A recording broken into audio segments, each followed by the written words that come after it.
identify and fulfill their career goals through technology and expand the services of young women and men purpose.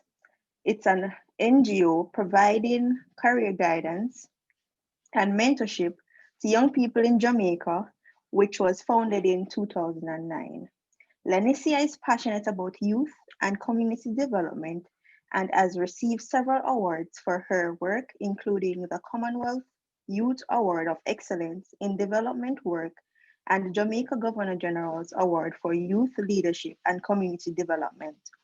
Lanicia holds a master's degree in Innovation Management and Entrepreneurship from the University of Manchester, UK, as as a Rotary Ambassadorial Scholar. She holds a bachelor's degree in Food Service Management from the University of Technology, Jamaica. She is also a Social Enterprise Fellow of the Do School Germany and a young founder of the Westerwelle Foundation, Berlin. Ladies and gentlemen, help me welcome Miss Lanicia Roden.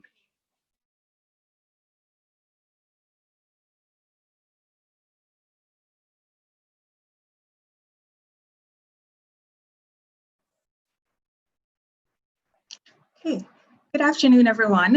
Thank you so much for having me. Today, I am going to be sharing with you about why entrepreneurship. So this is a very, very important topic, and I want to commend you at the National Youth Parliament of Jamaica for taking on such an initiative to educate youth in Jamaica about entrepreneurship. So there's one word that actually comes to mind when I think about why entrepreneurship. It's something that has happened to me as an entrepreneur, and I've also seen it with many successful entrepreneurs in Jamaica and across the world. And that one word is freedom. And I don't know if today there are any entrepreneurs online, but when you choose entrepreneurship, it gives you freedom. And what does freedom mean? Freedom means, firstly, in terms of your time. Unlike a 9-to-5 where you may have to report to work at 9 a.m. and leave at 5, you may have a set lunchtime at 12 o'clock or 1 o'clock. For some persons, it's 1 hour or even half an hour. When you're an entrepreneur, you get to manage your time. You decide when you work. So I want you to be careful though, because being an entrepreneur and having that freedom of time does not necessarily mean that you are going to be working 8 hours per week, or 8 hours per day or 40 hours per week. It doesn't mean that you're going to work at 9-to-5 or 10-to-6 or whatever time you choose. Sometimes as an entrepreneur, especially in the early days, you may realize that you may have to work 16-hour days. You may have to put in more work than you would have given to your 9-to-5. But nonetheless, if you decide that your day is going to start at 4 a.m., you can start working at 4 a.m.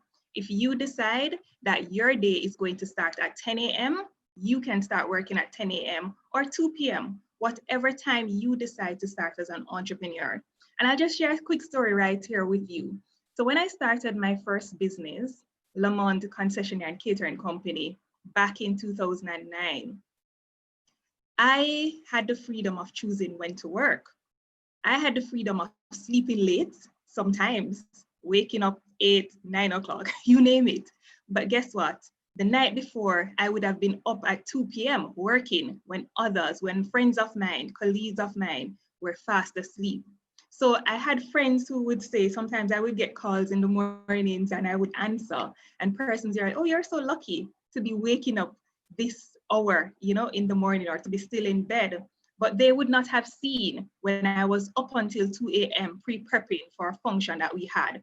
So freedom of time allows you to choose when you want to work, but just remember that it doesn't mean that you're going to work less hours than if you had a 9-to-5.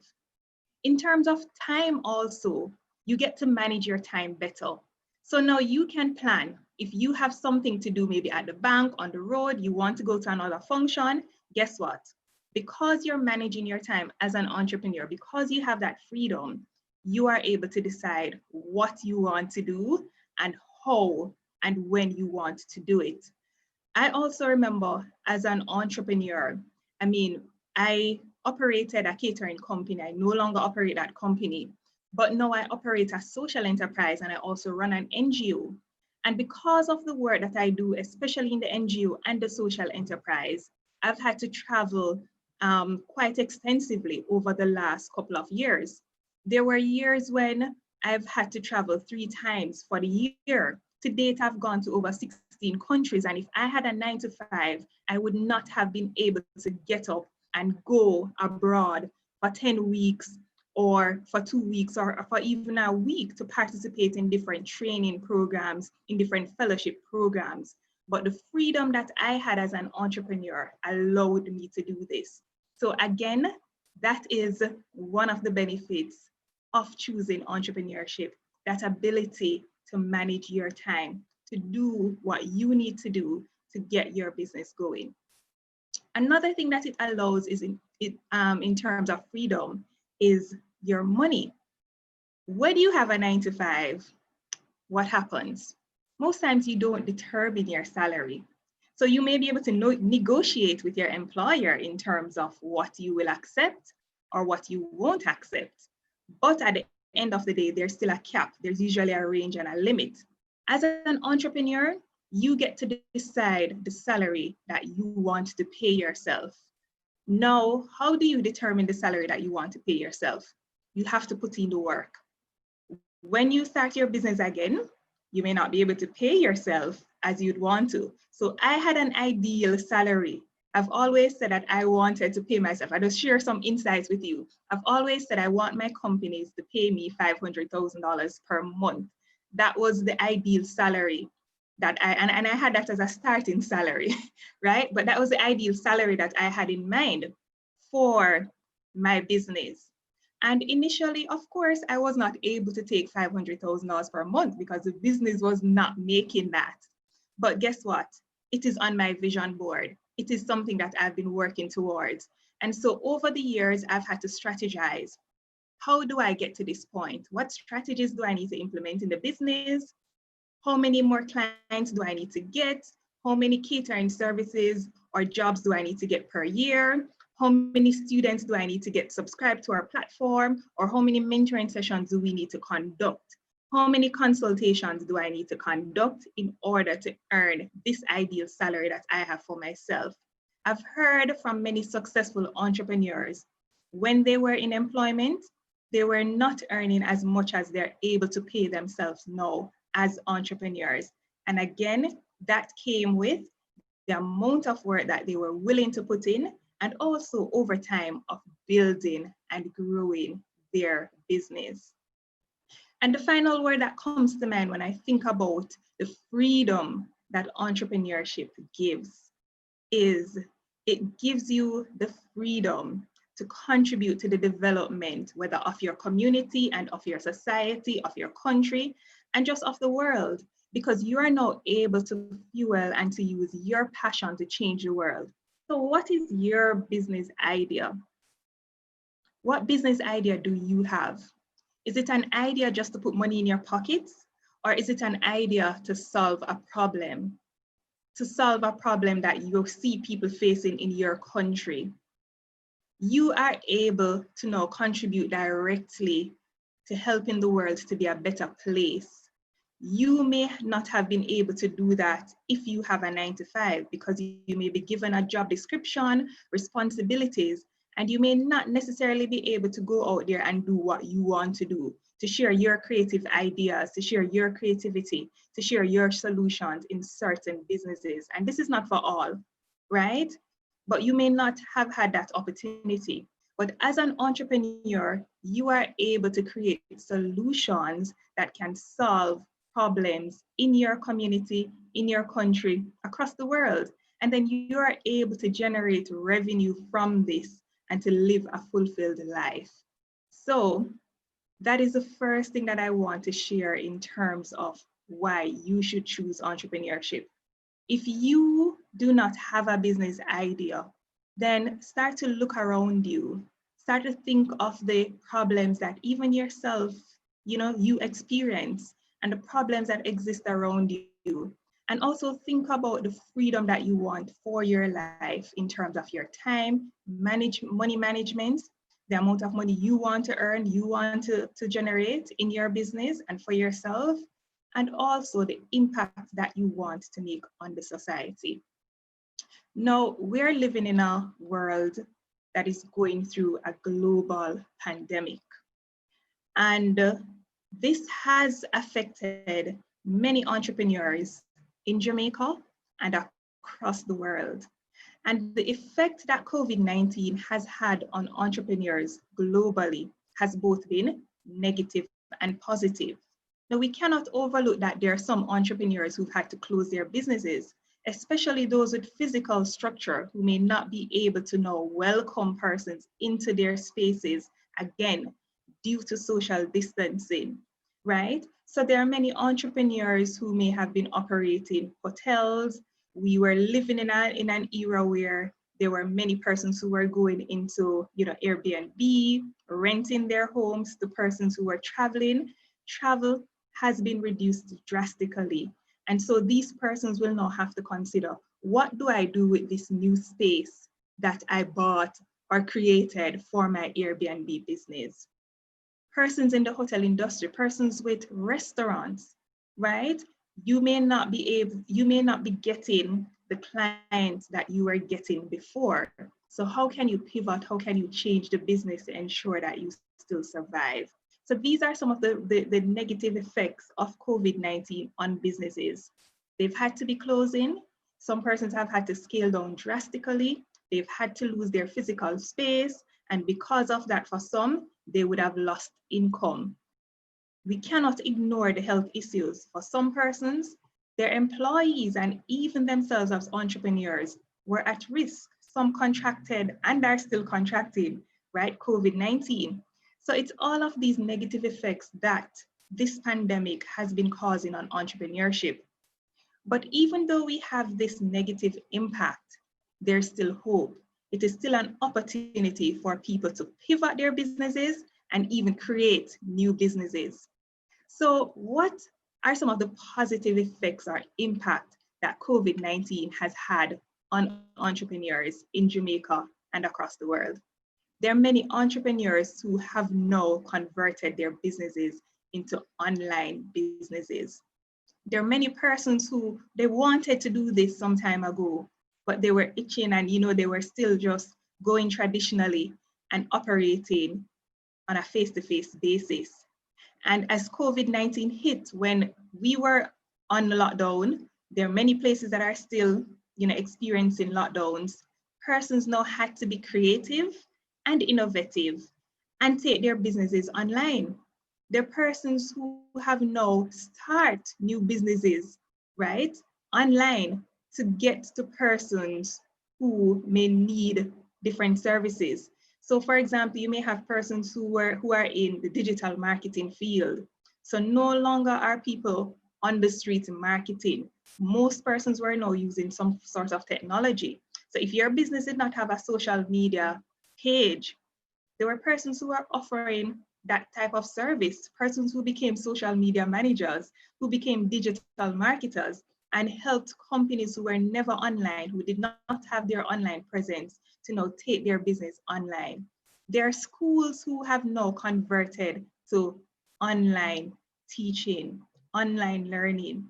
So now they are able to reach their students no matter where they are, not only in their parish or in their town or city, but now they're able to reach students right across Jamaica and even across the region. And who knows, even globally, once they're selling products that other persons want. So these are some of the positive effects of COVID-19. I operate a consultancy firm called the NGO Journey. And for years, I've been helping people to set up their NGOs, mainly face-to-face and mainly by telephone calls. And I've always wanted to set the business up online. And even though, yes, I created the website, and well, got someone to create it for me. I started the social media pages in January of this year. But when COVID hit, I was able to fast forward and to do more. I started doing mini videos that I placed on my website, that I placed on social media. I was pushed to create that worksheet that I wanted to create, and now it's online virtually. So I can be in my bed sleeping and somebody's purchasing a worksheet on how to start their own NGO. I remember the first time I got a notification from PayPal that someone bought the worksheet. I was overjoyed. So these are some of the positive effects that COVID-19 has had on small businesses during this time. And it means that if I have experienced that or this as a small business, you can experience it too. You are very creative. If you look around the world, there's so many things that are happening. And if you just start to think, how can I solve this problem that is happening? What skills do I have that I can use to solve this problem? And if you don't have all the skills, you do not have to worry about it, because there are people who you can reach out to, you can partner with or work with to get you started. When I was creating the videos for myself, one of my team members from the NGO, who is an expert in video production, he was the one who helped me to create the first set of videos. And when it was no longer, when he was no longer available to help me to shoot the videos, he gave me tips as to how to set up and how to do it. And then I was able to send the videos to him to edit. I can now edit the videos myself to an extent, understand? So it also forces us to learn new skills to take our businesses to the next level. It is an opportunity for us to innovate and to reach new clients, people who were never reaching before because of the limit that dealing with our customers on a face-to-face basis had. So again, I just want you to think about it. What are you doing now if you already have a business? If your business has been negatively impacted, how can you convert it to a virtual business, to an online business, where you're not just thinking about the business, operating the business on a daily basis, getting up and being in there. Start to think about the long term. How can I create a business that will outlast me? How can I create a business that when I'm asleep, people will still be able to access the product and benefit from the services that I am offering because I'm using resources like the internet, like online. The next point that I want to look at is that, is it wise for young persons to pursue a career in business in this time? And my answer to that would have to be yes. In fact, there's a saying, and I'll just paraphrase it, that it's whenever we have troubles or problems, it is a perfect opportunity for us to innovate, for us to start something new, for us to look for that silver lining on this rainy day, right? So now is a perfect opportunity, or the perfect opportunity for you as young persons to venture out there and to start your businesses. Many of you have skills that you've never tapped into before. Many of you have skills that you've been sitting on. One of the businesses or one of the spaces that have been taking over the world since COVID-19 has been online platforms such as YouTube. There are many persons who've now gone into their own YouTube businesses because of COVID-19. What story do you have to share? What skill do you have to share? Can you create a video? You can use your phone. YouTube offers a platform where you can even edit your videos there, right? So what do you have to share with the world? What are you good at? What can you help someone with? What problems can you solve today? If you are able to answer those questions, then it means that you have something to offer the world. And if you are willing to just put yourself out there, to just sit in your room, just use your phone instead of just always browsing and listening to the latest music and songs on YouTube, Instead of just browsing on Instagram and looking at people's photos that you like, and even the photos of people who you don't really like, right? If you are able to take the time to say, okay, this is what I'm good at. I'm just going to record a video and teach someone how to braid their hair. I'm going to record a video and teach someone, for the ladies, maybe how to apply makeup. For the males, I'm going to record a video. You may be a good musician, you can play the drum, right? I'm going to teach kids how to play the drum. I'm good at maths. I'm going to start an online tutoring service. You can think of the skills that you have. You can think of the things that you possess that can help to solve a problem. And if you sit and you use the resources that you have, you can put it out there and YouTube will pay you. So even if your direct customers or the people that you're helping will not pay, the way YouTube works, for example, is with a certain number of subscribers, I believe it's 1,000, and over 4,000 watch hours, you are now able to generate income just by people clicking on the ads or ad showing on your video. You may even get customers and clients who may see what you're doing on your channel and decide, I want to have a one-on-one with you. So it is still the perfect opportunity for you to start your business. Do not allow what is going on around you to prevent you from showcasing what is inside you. You have a lot to offer the world. So just remember, think about what you're good at. And if you ever doubt what you're good at, ask someone, ask a family member, ask a friend, what am I good at? Think about it. What is that one thing that people are always calling on me to do? How can I use that one thing to start a business?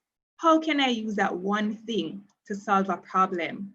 How can I use that one thing to generate some extra revenue, to make some money during this time where so many other persons have lost their jobs, where people are not getting employed? School is out right now. Many persons will have to engage in school online. So you may have a little bit more time on your hand. You're going to be saving time that you use to travel. So how can I use this time to offer something of value to the world? Now, I want to wrap up by sharing some of the things that I wish I had known in my younger days when I just started the entrepreneurial journey. Now, I started my first official business in 2009. And I say official because sometimes we do things when we were young and we didn't realize, I didn't know the word entrepreneurship back when I was young, when I was in primary or high school, right? But I remember when I was in high school, I used to sell sweets in class. Well, not in the while class was going on, but I used to sell sweets at school. I remember also that my friends and I, we wanted to go on a trip to a Caribbean island. It was a communications, well, a Caribbean studies trip, or one of those classes. And I was not even in that class, but most of my friends were, and the trip was open for all lower 6 students. And I knew that my parents did not have the money to send me on any trip. This would have been the first time that I would have been traveling outside of Jamaica. And so my friends and I, we got together, we decided that we were going to sell ice cream during the break time and lunchtime at school. And to pay for this trip. And I want to tell you, we got up, we would purchase the ice cream.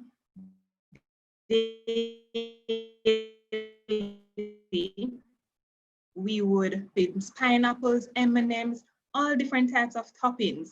And we would sell off the ice cream any day, every day. And we were able to generate enough money to split among us. And with donations from other individuals, all of us, all of my friends and I, we were about maybe 6 or 8 of us, right? Were able to go on the trip to Trinidad and to entrepreneurs, right? Or aspiring entrepreneurs. But that would have been one of my first tastes of entrepreneurship. Having a problem, the problem was we needed money to go on this trip. What was the solution? Students like ice cream, right? They liked ice cream and they had money to buy ice cream. And so we got together and we decided to sell the ice cream, raise the funds, and we were able to go on the trip. In 2009, though, when I started my catering company, I did not know anything about starting a business formally and registering it. So even though by then I would have completed a course in entrepreneurship at UTech as part of my degree in food service management, there's nothing compared to the practical example or even talking to someone. So one of the lessons that I learned and the things that I would have changed is back then, I didn't have a mentor. I didn't have someone who I could go to, who I knew, who had started their own business to say, listen, I want to start my own catering company. Can you guide me? I didn't go out and search for this person. I just chose to do everything on my own and to figure it out. And by the way, I did. So I figured out how to register the business, right? It was a lot of work. Now it is very easy to register a business. But back then, you had to go to the company's office 3-4 times. You had to go downtown to get that stamp on the registration document before it was done. You had to go to NIS and to the tax office to get your TRN.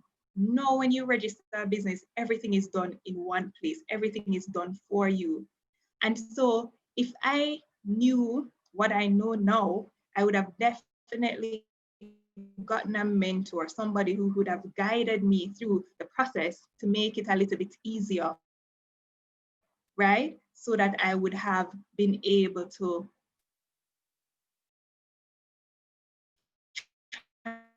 time. One of the key things that I learned also in business is, so remember my first business, a catering company. When I started, I'm somebody who I love food, I like to eat, and I like to cook also for family and friends. And so when I started the business, I used my like to fuel the business. I'm the person who I usually think about my breakfast from today for tomorrow, right? I can plan my meals mentally for the entire week. And I wanted people to do the same. And so when I started the catering company, because it wasn't a restaurant, I was literally operating from my parents' kitchen. And that's what I did all 9 years that I operated the business, by the way. I never went out and rented a space for the business. I operated from home. And I operated from home doing functions as small as 12 persons to functions as large as 1,000 persons. Understand? So I don't know if you would call that remote working, but maybe it's remote working from home. But because of that, I was able to save a lot of money. But going back to the point, because of how I was eat before time, I wanted my customers to do the same. So I would prepare the menu for the week and I would send it to them and I wanted them to order what they're going to eat for lunch tomorrow from today. Now that taught me a lesson. Not many persons know that or want to do that. There are some persons who they want to choose what they want to eat at the time when they're hungry. They can't tell you today what I'm going to have for lunch tomorrow. Tomorrow I'll see, it's whatever I feel for. And I remember one day, I sent out the menu real early, wanting persons to order before, and nobody ordered. And I decided that day that I was not going to prepare anything. And at almost 12 o'clock, people started to call to say, what is for lunch? And because I was young, I would say I was silly at the time and naive. I was like, oh, we didn't prepare anything today. And that was the fall of the business. It took a dip. We were able to work our way back up, but we took a dip. And that taught me a lesson. The lesson I learned from that is that your business is not about you. It is about your customers. As an entrepreneur, you have to ensure that you're tailoring your business to suit the needs of the customers and not your personal need. If you wanted to suit your need, you would not need to create a public company. You would just need to prepare food for yourself. But remember, people are purchasing your services. So you are solving their problem, not yours. And so that was a very profound lesson for me. And my life has not been the same since I learned that lesson. I always ensure that I think about the needs of my customers. What do they want? When do they want it? how do they want it? And I frame my businesses based on the needs of the customers. And that is when you start to get new customers, attract new people in the business. That is when you start to earn more revenue in the business. And that is when you're able to grow and to scale your business. So just to recap, the things I wish I knew was to get a mentor early, and also in the beginning to focus on the needs of my customers and not on my personal needs. And the last lesson that I learned as an entrepreneur was also to ensure that as an entrepreneur, I have to set boundaries. So the boundaries, earlier I spoke about what entrepreneurship gives, the freedom that it gives.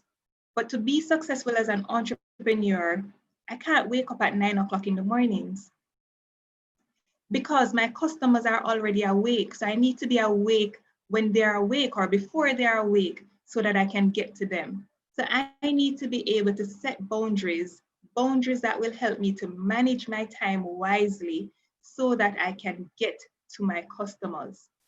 And so now, what I know now that I didn't know then was create a schedule, create a plan of what my day will look like or should look like, create a plan of what I want my week to look like and the things that I need to accomplish in the business. And especially because for me right now, I'm operating more than one businesses or organizations. You may get to a point as an entrepreneur where you may be operating more than one businesses, more than one operation, or it could just be one business with several branches. How are you going to manage your time? What boundaries are you setting? And included in the boundaries should also be to take care of yourself. You need that downtime as an entrepreneur. You cannot be working 24/7, 7 days per week.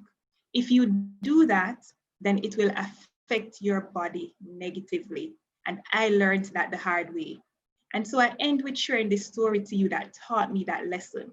In 2015, we got our first major concessionaire contracts at one of the largest call centers in Jamaica. And as I would say, a young person who I really didn't know anybody, I didn't really have any contacts or links, but I had positioned the business in a way where it was very professional. And I heard that this call center was looking for concessionaires. And so I created a lovely proposal because that is something that I would have learned to do at UTech in my entrepreneurship class. And I liked to create proposals. And I applied for the concessionaire contract. And we were accepted to do a trial in the call center. And we went there. We had to prepare breakfast, lunch, an extended lunch that will go to basically the end of the day for over 300 persons on a daily basis. And I remember, and this was 7 days a week, and I remembered I was not getting any days off. So I was waking up at 4 a.m. and I wasn't getting home and going to bed until about 12 midnight. And so it was taking a toll of my body, and I did not realize.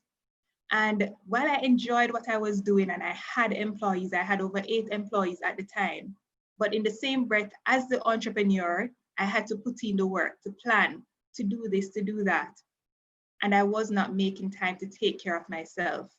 And it wasn't until our contract ended at the call center that I slowed down, I took a break, and one day I went on the road and I literally fainted in public and ended up in the hospital. And from that day, I've not been the same. I've learned to take care of myself as an entrepreneur, to listen to my body, to make time to relax, to make time to ensure that I'm rejuvenating. Everything that I would have given out into the business and been given to other people, I've ensured that I know living a balanced life. I'm ensuring that I'm delegating more because you're already paying employees in your business. So can you delegate more and train these persons to do what you as an entrepreneur started out doing? You don't always have to be, and you shouldn't aim to be, the head cook and bottle washer of your business for the entire existence of your business. If you are that person in your business for the entire existence of your business, then it means that your business is not sustainable and it is not growing. Because if something happens to you as an entrepreneur, your business will not survive. So that is what I want to leave with you today. Entrepreneurship, it's a beautiful thing to pursue. It can change your life. It can make a difference in your life in terms of the money that you're able to generate, in terms of the time that you will have for yourself, the time that you will have for your family, and the time that you will have or want to put into the business. It can also change your life in terms of how you're able to contribute to solving a problem within your community or within the society, and also making a difference and creating impact on the lives of others, even persons who are unable to help themselves. But always remember, enjoy the journey of entrepreneurship and ensure that it is a balanced journey by doing the work, focusing, putting in the work, putting in the strategies and the systems and the structures, but ensure that at the end of the day, you're also taking care of yourself so that you can enjoy the rewards that comes with entrepreneurship. Thank you very much for listening, and I look forward to your questions. All right, everyone. The floor has been opened, so you are able to ask Ms. Roden any questions that you have. You can type it in the chat, or you can make use of your microphones.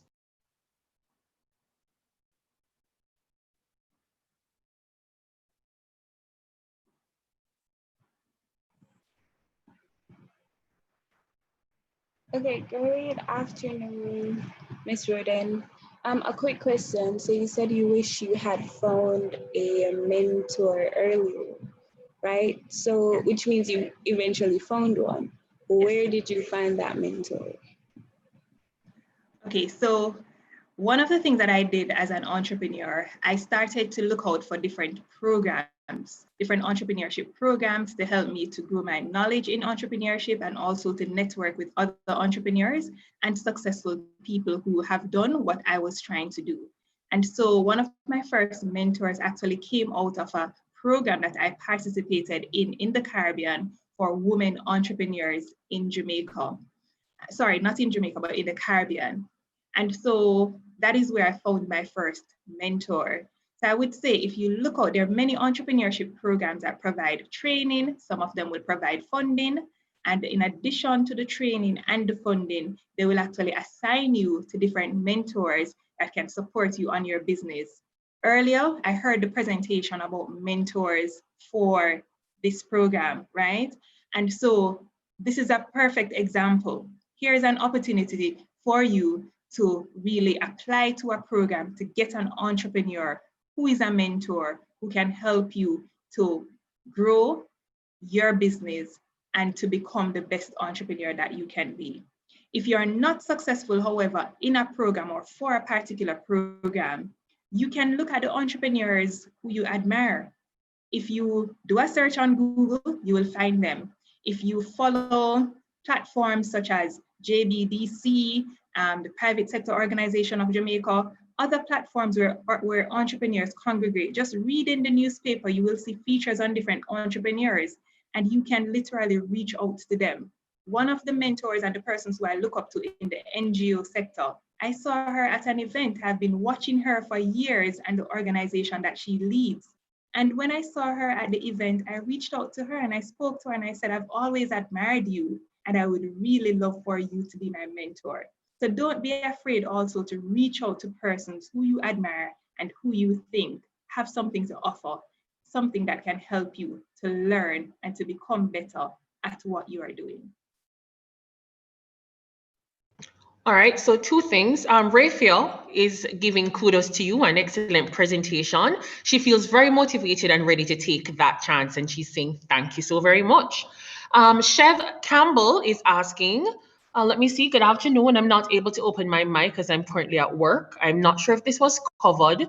I was unfortunately late. My question is, what would be the best way to get capital in order to start a business? All right, so I didn't cover the ways to get capital to cover your business, but I just want to share with you, in terms of getting capital to cover your business, again, you can look out for different programs that exist for entrepreneurs. There are many organizations, NGOs, and other organizations, foundations that have entrepreneurship programs. Some of them are called incubator programs and accelerator programs. And if you are able to apply and become a part of these programs, then a lot of times, in addition to the training and the technical support and the mentoring, many of them will provide seed funding to help you to start or even grow your business. You do not have to limit yourself to programs locally. Most of the money that I got, especially for my social enterprise, has been from, well, I've received funding both locally and internationally. So I've participated in local programs such as the Social Enterprise Boost Initiative through Jamaica National Foundation and USAID. And I was able to get training, which is very, very helpful and invaluable, right? Some of these trainings we could never pay for. But in addition to the training, they also provided the money for me to build the platform to where it's at today. More recently this year, I applied for a program that is being held in Dubai, or was being held in Dubai. And just recently we were selected as one of 142 global innovators from across the world. And we received funding of $100,000 to take the platform to another level. So the programs are out there. They're in the form of incubators, accelerators, competitions, trainings, workshops. They're there. You just need to look for them, ensure that on social media you follow pages that promote opportunities for entrepreneurs and for youth, and don't be afraid to apply. There are people that I've come across who they see the thing advertising and they're like, oh, I would never be selected. I didn't know that I would have been selected out of 4,000 applicants from across the world to receive this funding, to travel to Dubai to participate in this program. But guess what? We were selected. So don't be afraid to apply. If you apply, the most you can hear is yes or no. And once you do your research, do your application properly, and be clear in terms of what your business is about, then you can actually reap the rewards and get accepted. All right. Donrick Dixon is asking, where do you go with your business ideas for them to be yours officially or legally, as there are so many people out there who take your ideas and run with it? Okay, well, thanks for that question. I'm smiling a little bit because sometimes I do entrepreneurship training, and I've always said to persons in my courses or class that don't be afraid to talk about your business idea. And the reason for that is, right now, Donrick, if you go on Google and you type your business idea that you have, I can bet you that you're going to see it pop up on Google. Somebody somewhere, it could be in Jamaica, it could be in another Caribbean island, it could be somewhere across the world, is doing something similar to what you want to do. They're already doing it. However, that should not prevent you from still launching your business, because nobody will be able to do it like you are. Nobody will have that innovative or creativity that you have, and that thing that you're going to bring to the business to make it different. Understand? And also, there's absolutely nothing wrong with competition. Competition is actually healthy. It shows that the market is ready for what you're offering. So don't be afraid. To protect your business though, you register your business with the Companies Office of Jamaica. And right there, you're protecting really the name of the business when you register with the Companies Office.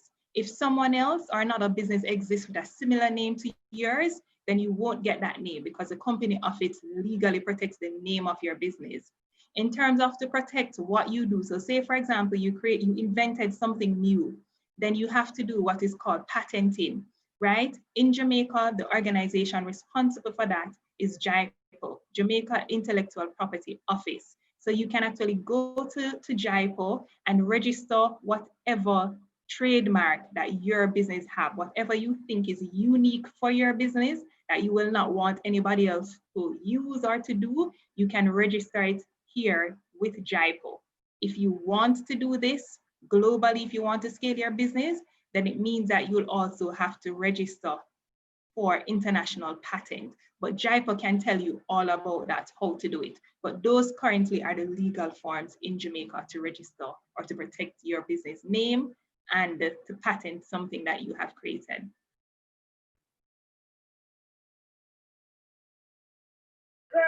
All right. Oh, I'm sorry. Good afternoon. My question is, what if you're a writer? I know that the most effective way to get your work out there is to present it or send it to the letter to the editor or anything like that. Do you have any other platforms in which you could give advice to where I could send both stories or poems or any form of literature to get my work out there? Right, so if you're a writer, yes, those ways that you have mentioned are very good ways to get your work out there. But guess what? You can also create your own personal blog. So you can start blogging, right? There are many entrepreneurs, there are many successful entrepreneurs who started out by blogging, and their blog has evolved into very sustainable and large businesses. So blogging works because when you blog, you're getting the word out to an audience that you can control, that you can market to. Not everyone may read the newspapers, for example, but persons online may be able to access your blog. What also happens is that I've seen where successful bloggers, once they start blogging and they have that space where a lot of traffic going to their website or their blogs, then there are companies who will actually pay them now to promote different products, right? So it also gives you an opportunity to generate income outside of just the content that you're producing. It helps you to generate income through advertising and also through promotion of different products and services. And you can decide to choose to promote only products and services that aligns with what you're blogging about, or you can choose to just promote anything. It's all up to you. But I would definitely say blogging is another way of promoting your writing content. And you can also think about a book, right? Ensure that you're keeping your pieces, and maybe you can actually create publish a book in the future, near or medium term, about what you have been writing. And that is also a very good way to, scale your business in this area.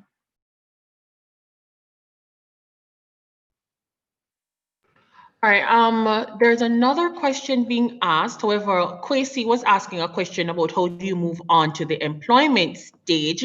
But Kwesi, I wanted you to expand on that question a little bit more for our presenter. In the interim, Nazaire Nunez was asking, do you trade stocks? And if you do, please tell us about it. And just a little bit of info for those persons listening in, we actually do have an aspect of the seminar today that deals with funding for entrepreneurship. So some of your funding questions, hold on to them a little bit. We do have someone that's coming in later in the seminar to talk about that. But Miss Roden, if you are able to talk about stocks, etc., please go ahead. Okay, all right. So currently I'm not trading any stocks. It's something that I've been wanting to do for a while. I've started doing basic research, but I do need to do more research. So I'm not able to talk in details about it because of my limited knowledge. So I'm very sorry about that. But if you want, you can always reach out to me one-on-one and I can connect you with somebody who is doing that.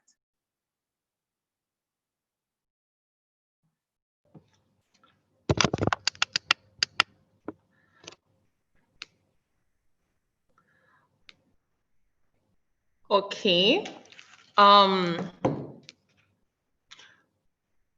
Oh, okay. So Kwesi is saying in terms of reaching out to potential employees and how to pay.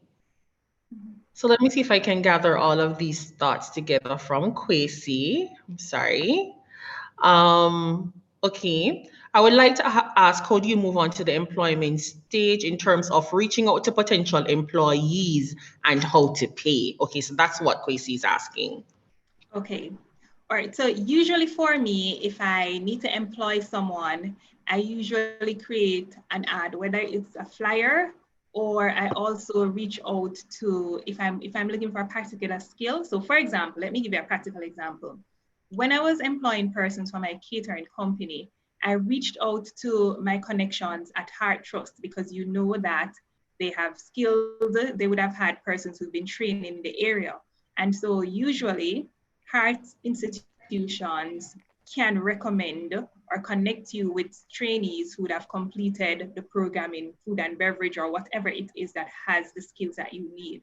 So that has been one of my strategies. So you can reach out to institutions who would have had persons who would have been trained in the area that you want. Most recently, as recent as last week, I was employing a database administrator for my social enterprise. And the approach that we took this time was to create a flyer advertising the position. We advertised the flyer on social media, sent it through different networks, emails, and we invited persons to apply. So that is how we got the word out there. Once persons applied, then we'd have gone through the necessary process. We'd have created a job description in terms of what exactly we were looking for. We would have gone through they would have had the requirements. So we know that, okay, this person needs to have a degree in computer science, for example. They need to have X years of experience doing this kind of thing. They need to be able to work from home. So they need to have the internet, you know, that kind of thing. And we will look at their application and their resumes to ensure that they would have checked all the boxes. And then we shortlist to interview for the position. So in the interview stages, remember you're picking the best candidates based on their resumes, right? But in the interview stages, you also need to kind of feel out the person's energy and to see if what they've written on the resume is really true, right? And to ensure that this person aligns with the vision of your business and they are someone who will help you to take your business to the next level. So I would say those are the key things to look out for. Ensure that you look out for the soft skills too. So in addition to those academic qualifications, remember to look out for the soft skills that the person needs to have, and always try to get someone who is trainable. Because if the person is not trainable, then you may do things a particular way in your business, and the person may want to stick to what they are accustomed to. And that can create some sort of problem in your business. But there are also many employment agencies out there who may provide some type of assistance in advertising the positions that you want. And you can have references too. Be very careful though with references, because sometimes we tend to get recommendations. People will reference and people will recommend their friends. And I've done that in the past with my NGO, because most of the positions back then were voluntary, where I would take recommendations from friends. And what you find is, because they're your friend, you don't want to say no, but it doesn't mean that this person is coming with the skill that you need. Remember, when you're hiring someone, you're going to be paying these persons, and you want to pay someone so that you can focus on somebody else. So don't be afraid also to hire people who are smarter than you. That is how your business will grow. When it comes to salary, you have to do your research. That is one of the problems I had recently, where I thought what we were paying was, quite small. And so I was asking people different questions. Do you think that the person will work for this, work for that? And guess what happened? And this is a strategy that you can use if you're employing persons. When we had the interviews, I created an employee information sheet, and I allowed the employee to write, or the potential employee to write their last 3 jobs and the salaries that they were getting. And when I saw the salaries that they were getting, it gave me peace of mind, because what we were offering was higher than what they were getting. And they also wrote their expected salary. And in fact, the person that we have chosen for the position, his expected salary is exactly what we are paying. So you can also use that to help you if you are not sure what to pay.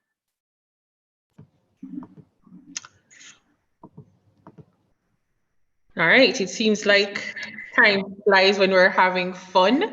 Nazir, I'm going to be asking if you could direct that question directly to Miss Roden. The time that we have allotted for this presentation is unfortunately up. So you can direct it to her via a DM. I'm not sure if there are any contact information that you'd like to leave with the group, but we are looking forward to hearing more from you. I really enjoyed the presentation. You gave a lot of useful tips that are very relevant to the times that we're going through right now. So that was totally awesome. Thank you very much, Miss Lenicia Roden. Okay, so we're going to be, I'm sorry, I didn't hear you. Right, so thank you very much for having me. It's a pleasure. What I can do, I can share my contact information in the chat. And that's Okay, no problem. So I'm hoping everybody heard that. Her contact information will be shared in the chat. And I'm also imploring you guys, please share your thoughts on our social media platforms. Remember, on Twitter, tweet with the hashtag helping youth overcome, capital H, capital YOU, and capital O. And on Instagram, we're asking you to comment under today's post that has to deal with entrepreneurship. Now, just going into the meat of the matter, I'm going to be asking Najee Nunes, right, to introduce our next speaker. Are you hearing me? Yes, Hello? I am. Go ahead. Greetings.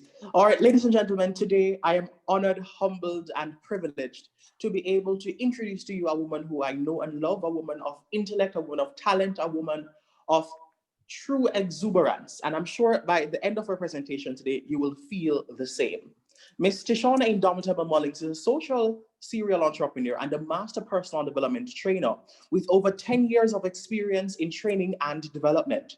She emerged from St. Thomas, the parish recorder's parish in our island, surmounting mammoth challenges to become a notable Jamaican youth leader. On her journey to achieve her social mission to help rural youth become globally competitive, she has achieved many accolades to include the Governor General's Award for Excellence, the Prime Minister's Youth Award. She was the valedictorian of the NCU class of 2012. She was also a delegate for Barack Obama's Young Leaders of the Americas initiative. And lastly, she serves as a brand ambassador for the Bank of Jamaica's National Financial Inclusion Strategy. As a founder and manager of Next Step Lifelong Educational Services, she works with over 500 students annually through her teaching and training mentorship programs.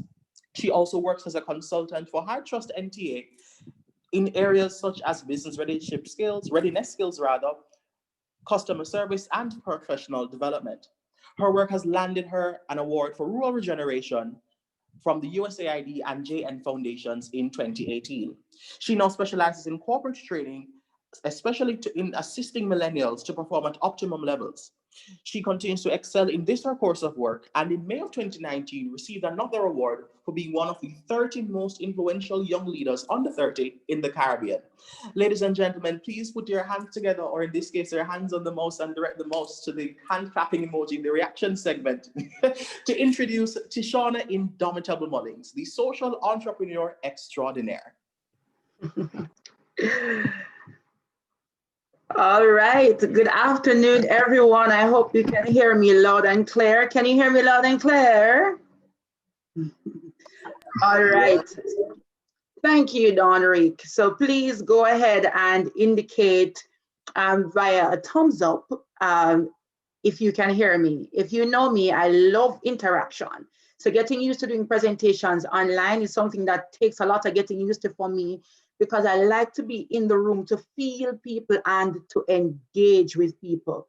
But today we're talking about the entrepreneurship journey, and having walked this journey myself, having begun my first business in 2012, I'm absolutely elated to be sharing with you this afternoon. Now, I was introduced by one of my favorite mentees, Najee Nunes, and preceding me, well, the presenter that came before me is my best friend, Lenicia Roden. So what a lovely spot to be sandwiched in. And I was also a part of the Youth Parliament some years ago. So I'm really excited to see what the Surrey County is doing, having been a part of the Surrey County myself. So I want to congratulate you. This is absolutely amazing. You have amazing speakers and you're doing really, really well. Now, in the interest of time, I'm going to jump to the meat of the matter. Please be popping your questions in the chat as I go along, so that at the end we'll have the questions already there in the chat. And as I go through the presentation, there might be different questions that pops up. And as I always say, I don't present, I talk to people. So I want people to walk away from here understanding that if I want to enter the entrepreneurship journey, this is what it will take. And I want those of you who probably are already toying with an entrepreneurial idea, if you have challenges on the journey, we really want to crack through those challenges. If there's any constraint that is preventing you from seeing your business flourish the way you want to, we want to actually work to free up those constraints and to have you see success in business. So with that said, let me just bring my presentation up here. And it's not so much about my presentation really, but as I said, about you leaving here actually with the tools for the entrepreneurship journey. All right, so as I shared with you, I started my journey in entrepreneurship in 2012. And at that point, I just knew that what I wanted to do was to help persons to overcome their fears. And there was nothing, coaching was not as dominant as it is today. I was not so confident to be a trainer, but I knew that being born and raised in the parish of St. Thomas, I knew the challenges that I was facing. When I wanted to plot my career journey, I didn't know where to go. When I was uncertain about what my purpose was, I didn't know where to go. And those are the personal challenges that I had that caused me to start a training business. No, this presentation is about you, right? And you're living in a day and age where entrepreneurship has become romanticized. Everybody talks about being an entrepreneur. It's almost as if getting a regular job is not ambitious. So I just want to caution you at this juncture to say, if what you want to do is to work in a corporation and do well, do that. Don't let anybody make you feel that if you're not an entrepreneur, you're not achieving. Because though I am an entrepreneur, one of the things I found is that there are some persons who the entrepreneurship journey is not necessarily for them, but because it's so romanticized, they decide to become an entrepreneur, struggle in the journey, waste a lot of money. I'm not saying that's bad, because there are wins and there are failures on the journey. But there's something called entrepreneurship. Now, if you're really creative, but you don't necessarily want to lead a team and to take on all of those responsibilities, you can innovate within a company. And this is what will allow you to get promotions and to advance in the ambits of a 9-to-5. So I just want to put that out there. Now, the entrepreneurship journey, you can make it fun at the beginning. There are some persons who believe in business plans and some people who don't. You can make a nice, smooth plan, but at the end of the day, the reality will look like what is on the second half of the picture below. There's a lot of ups and downs, crash and turns, and sometimes, some days you'll just wake up and feel like I can't bother with this, honestly. In this day and age, and this is where I want you to engage me in the chat. I spoke earlier about how people have been romanticizing the entrepreneurial journey and what it is. So you hear terms like, I'm a mompreneur, my daughter is a kidpreneur, youthpreneur, and I want you to just type in the chat some of the different preneur terms that you have been hearing. All right, because I like to keep the engagement as I go along. So type in the chat one preneur term that you have heard. I'm going to talk a little bit about those later. Now, what I want you to do coming from here is to have the grit. Those of you who really want to start a business, have the grit to start with nothing. I have a friend that is consistently saying to me, Tishana, I would love to start a business, but I don't have the funding, I don't have the capital, I don't have the links, I don't have the friends, I don't have all the knowledge that it takes. I encourage you, and it sounds cliche, start. It doesn't matter if you have everything. When I started my business, I used my entire paycheck to pay for a training space. I didn't know what I was going to eat for the rest of the month, but I knew that I wanted to start my business. And I started being treated unfairly at work. And I just stepped out the door and I walked down into the town and I paid for that place. Today, Lenisa told you about SEBI, Social Enterprise Boost Initiative. They funded my business, all my printers, my telephones, my laptops, all of those were bought through that initiative. And I've gotten several grants from several other bodies. In the middle of this slide, these are companies that I work with, that I do training for or have engaged with in one way or another, right? So I'm saying this to encourage you. You may not have everything together, but just start. Because if there's a grant funding for businesses and you don't have a registered business, you haven't started anything, you automatically do not qualify for the grant. So register your business name. It's very cheap to register your business name. And if you're not making over a certain threshold, then you will not have to pay taxes. All right. So if you have a business idea, register it, start a Facebook page, start generating energies around that idea. All right. Apply for accelerators and it comes together. Now, the Global Entrepreneurship Monitor is used to monitor entrepreneurship tendencies globally. Now in Jamaica, nearly half, 47%, believes there are good opportunities for starting businesses within the next 6 months. And we're in COVID-19. And believe it or not, think about a company like Zoom. Zoom has never made so much money since the inception of the company. If you think about a local company like Edufocal, Edufocal has more than doubled, has more than tripled, and probably more than quadrupled their income. So this is a ripe time to start business. Okay, if you have a business idea, you don't know how to put it together, at the end of this, I'm going to give you my Instagram links and you can DM me there so we can talk about your idea and how you can build that out. In Jamaica, there are many opportunities to build out your business ideas. There's the JBDC, there's Scotia Vision Achiever, which I've been a part of. There are several accelerators. There are many heart trust programs, which includes not just training, but funding. All right, so taking this journey, you have to ask yourself a lot of questions, okay? So you have a trigger, you see something causes you to say, you know, if I could change this and create a business, what would it be? So you have an idea. What comes next after having this idea, right? That's your trigger. Second of all, second question here, if you're following me on this graphic, you'll need to test your idea, right? It's all good and well to have a lovely idea, but will it work? Will people buy it? Is it just a nice idea that you like? Lenisa told you the story earlier about how she wanted her customers to behave like her. Sometimes we have a nice idea, but it's not necessarily an idea that will fly or that will sell. So you have to at least test it. My friend talked about his poems that he has earlier. Is there any platform that you share your poems on to see what the reactions are? There are a lot of free blog spaces, WordPress, wherever, that you can put your pieces out and get reaction. If you're into performing, can you start an Instagram page where you perform your poems and see what kind of feedback you're getting? When you're ready to apply for grants and funding, and you can say, I have X number of followers that consumes my content.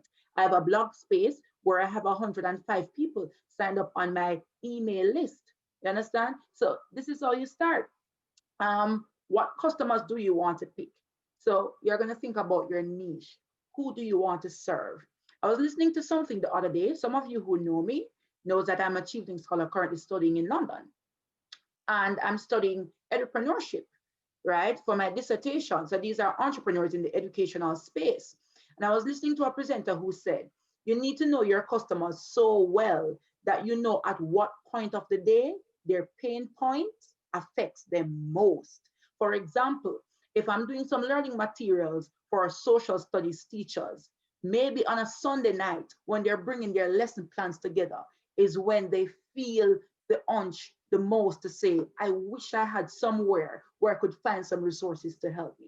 All right, so to move along quickly in the interest of time, think about what is your solution and really work out that solution in detail. There's a thing called blue ocean strategy that I cannot detail here, but Lenisa hinted at the fact that competition is good. It means that there's a market if so many people are in this space trying to serve these people?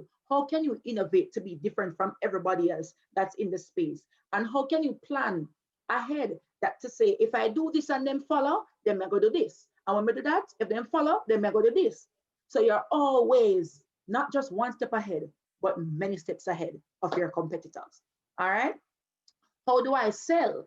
Some always say we're shy. I mean, I like talk to people. I don't like crowd, but everybody can something in these days sell behind your screen, right? And there are platforms like Fiverr that you can get people to do videos for you um, to sell what you're selling if you're not the most confident. And if you're an entrepreneur, by the way, there's some level of confidence that you must find. How are you going to pitch to an investor if you're not excited about what you're sharing, right? Building your company is a whole thing that we can't go through in this presentation. And then you have to think about scaling. So when you go around Jamaica, you see a lot of entrepreneurial activity. If you go downtown, they are selling everything from clips for your hair to clothes to appliances, everything. Jamaicans know how to sell and they know how to be entrepreneurial, but do we know how to scale a business? A business that lists on the stock exchange, a business that competes internationally. So this is why we say it's a journey, yeah? If you look on my screen, these are exemplary Jamaican entrepreneurs who have been doing well in the space. And during COVID-19, I started thinking, how can we use this as an opportunity? And this mnemonic came to me: constantly operationalize versatile ideas daily. So as you look at different challenges that COVID-19 is causing, don't just go into the Lord of mercy mode. It happened to me sometime.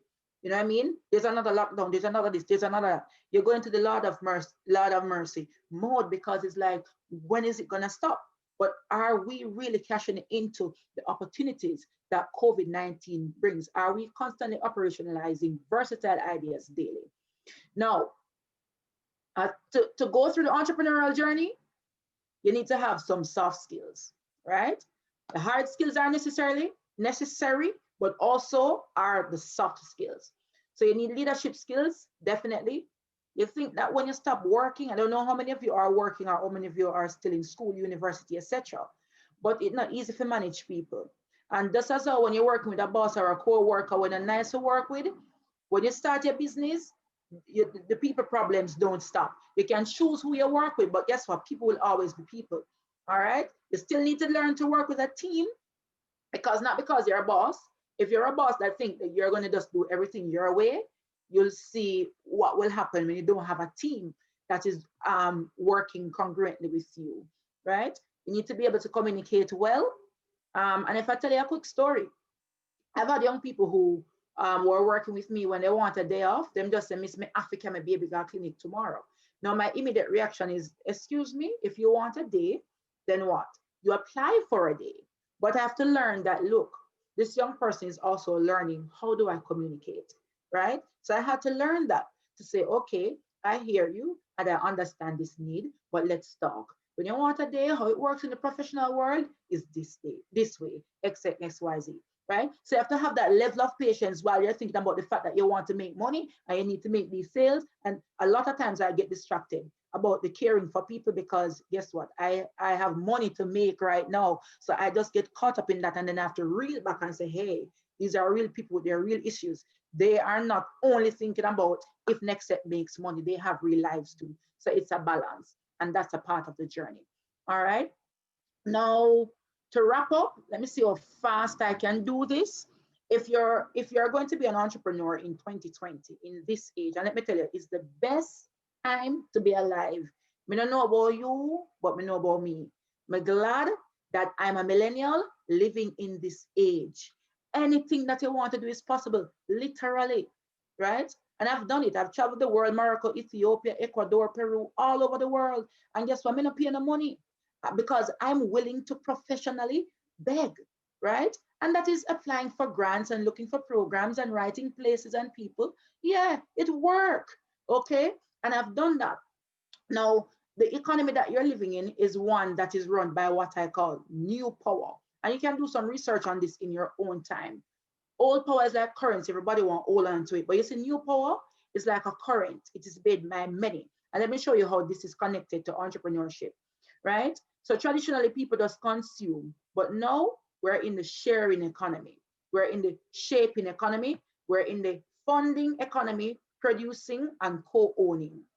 I don't have the time to go through all of this, but if I give you one example, Airbnb, right? Who knew that people can just use a room in their own house and this will compete with the whole hotel chain? Who knew that taxi services run by government and private agents and other agencies could have been outrun by a Uber? Uber came into play, then there was Lyft, then there has been so many, right? And they're all doing well, essentially, which goes back to the point, on the journey of entrepreneurship, there'll be competition. So use it, find the benefits in competition and work it. Now, when you become a manager as an entrepreneur in the 21st century, and looking at the new power model that I just introduced to you, you have to look at the fact that this is about collaboration. This is about crowd wisdom, not hoarding knowledge. It's about radical transparency. And all of us know that as millennials and young people, a lot of us live so many of our lives on social media. There's a pros and cons to that. That's a whole different conversation. You have to understand that we're living in the do-it-yourself culture. Yeah, and these are some tweetables. They're talking about sharing what you're learning here on social media. I want you to tweet things that you're learning, hearing, share these things. Rise and grind. Start today if you want to get where you want to be tomorrow. So if you have a business idea, and I challenge you now, if you have a business idea, type that idea in the chat. You hear what Lenicia said? An idea is really nothing. Until you put action to it and you start working it. And if you see many ideas out there that look similar to yours, innovate from the beginning. Make sure that you're not just one of the other X that does the same X thing, right? And understand that a true entrepreneur is a doer and not a dreamer. So yeah, dream for sure, but after dreaming, you got to wake up and in reality, start doing the thing, right? I want to invite you, if, of course, I'm going to answer your questions here. And this is the part that I'm most excited about, because I could present all day, but because I speak for a living, literally, as you can see here, I'm an entrepreneur. So I'm in the education industry, which is now booming, by the way, right? So I'm an educational entrepreneur. And not only this space, there are so many other spaces that are opening up. And I want to invite you to make the step. If you always had the idea, I want you to leave this presentation and do an action to start. And if you're not sure what to do first, DM me. So you can either DM me at Tishana Indomitable Mullings, or preferably at Next Step, which is my business Instagram. So I'll go there to find your questions particularly. Yeah, but that's it in terms of the presentation, and I now welcome your questions.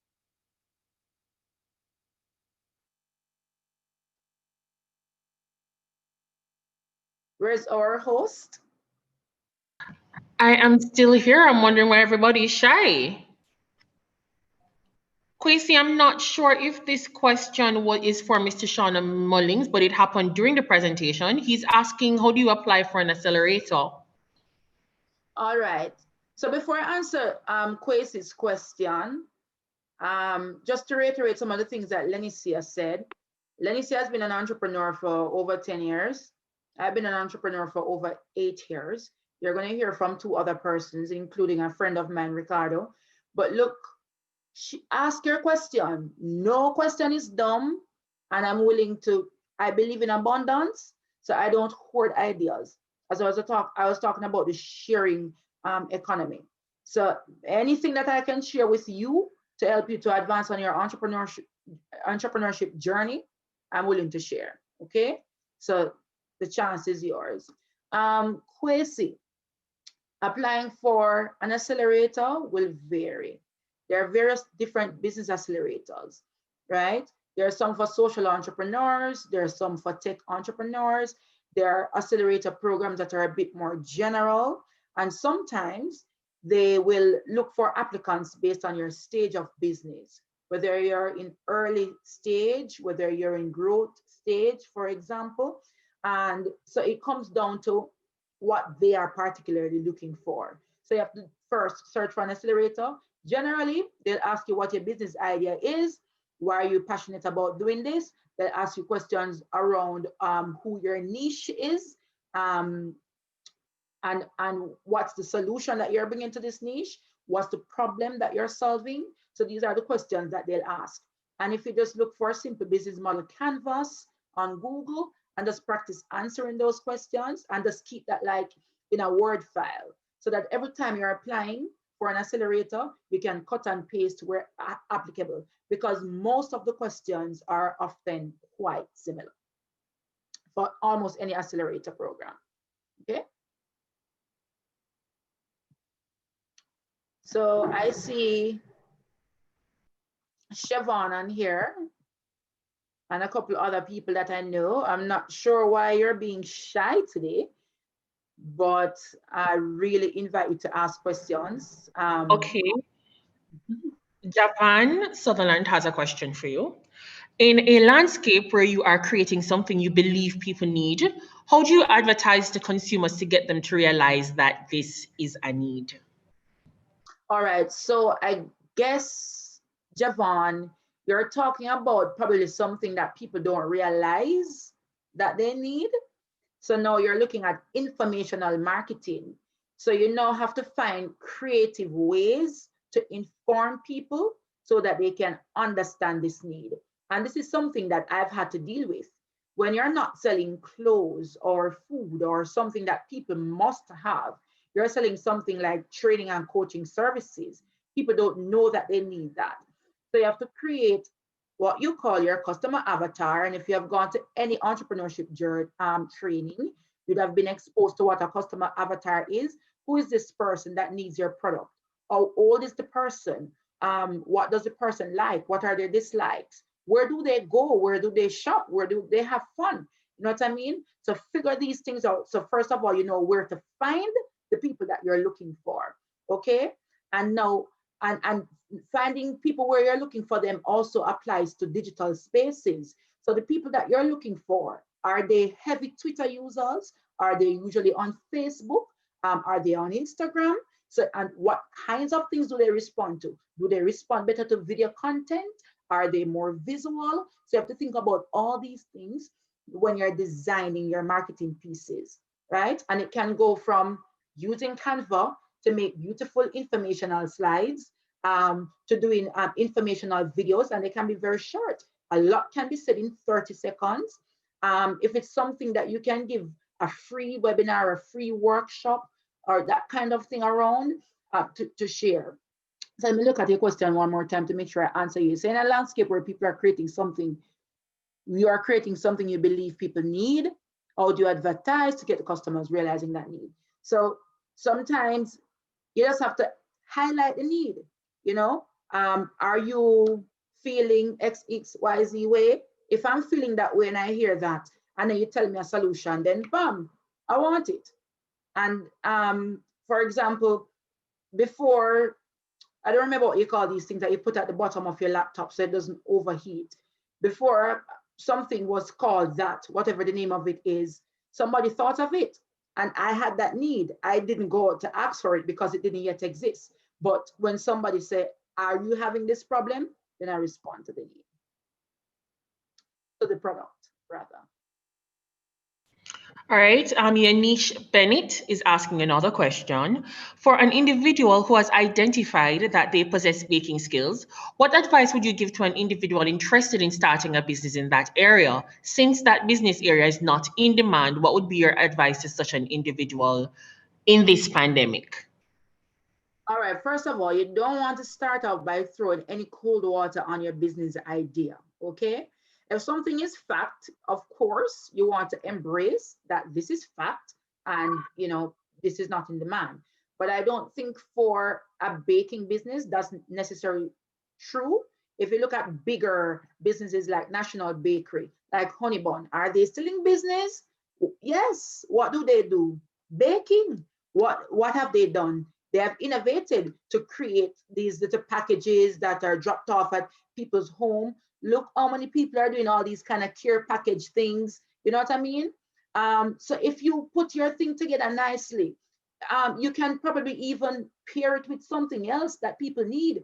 A lot of educational entrepreneurs are doing these educational boxes, and children need to eat too. What if you had a sweet treat for kids that goes with a pet note, or something, and you put that together and you have that shared? So you have baking skills. There are a lot of programs at Heart Trust. If you're not yet certified, you can use the pandemic and do some kind of online course to make sure that you get certified. You can register your business online. So I would go ahead, register my idea, brand my idea. What is your vision and mission? Sometimes we miss that when it comes to like something like a skill-based business like yours, that's a baking business. You need a vision and mission. What is different about your baking business than Honeybun and National Bakery and some other smaller enterprises that are doing baking? So I would say, of course, it's in demand. People are still getting married. People are still having parties at home. People still are doing them thing and enjoy themselves and need baked items. So, Miss Bennett, go ahead. The landscape is waiting for you. All right. You can also open your mics and ask me questions if you don't want to go to the struggle of typing. I assume that you're all busy typing your questions away. But open your mic and talk to me, man.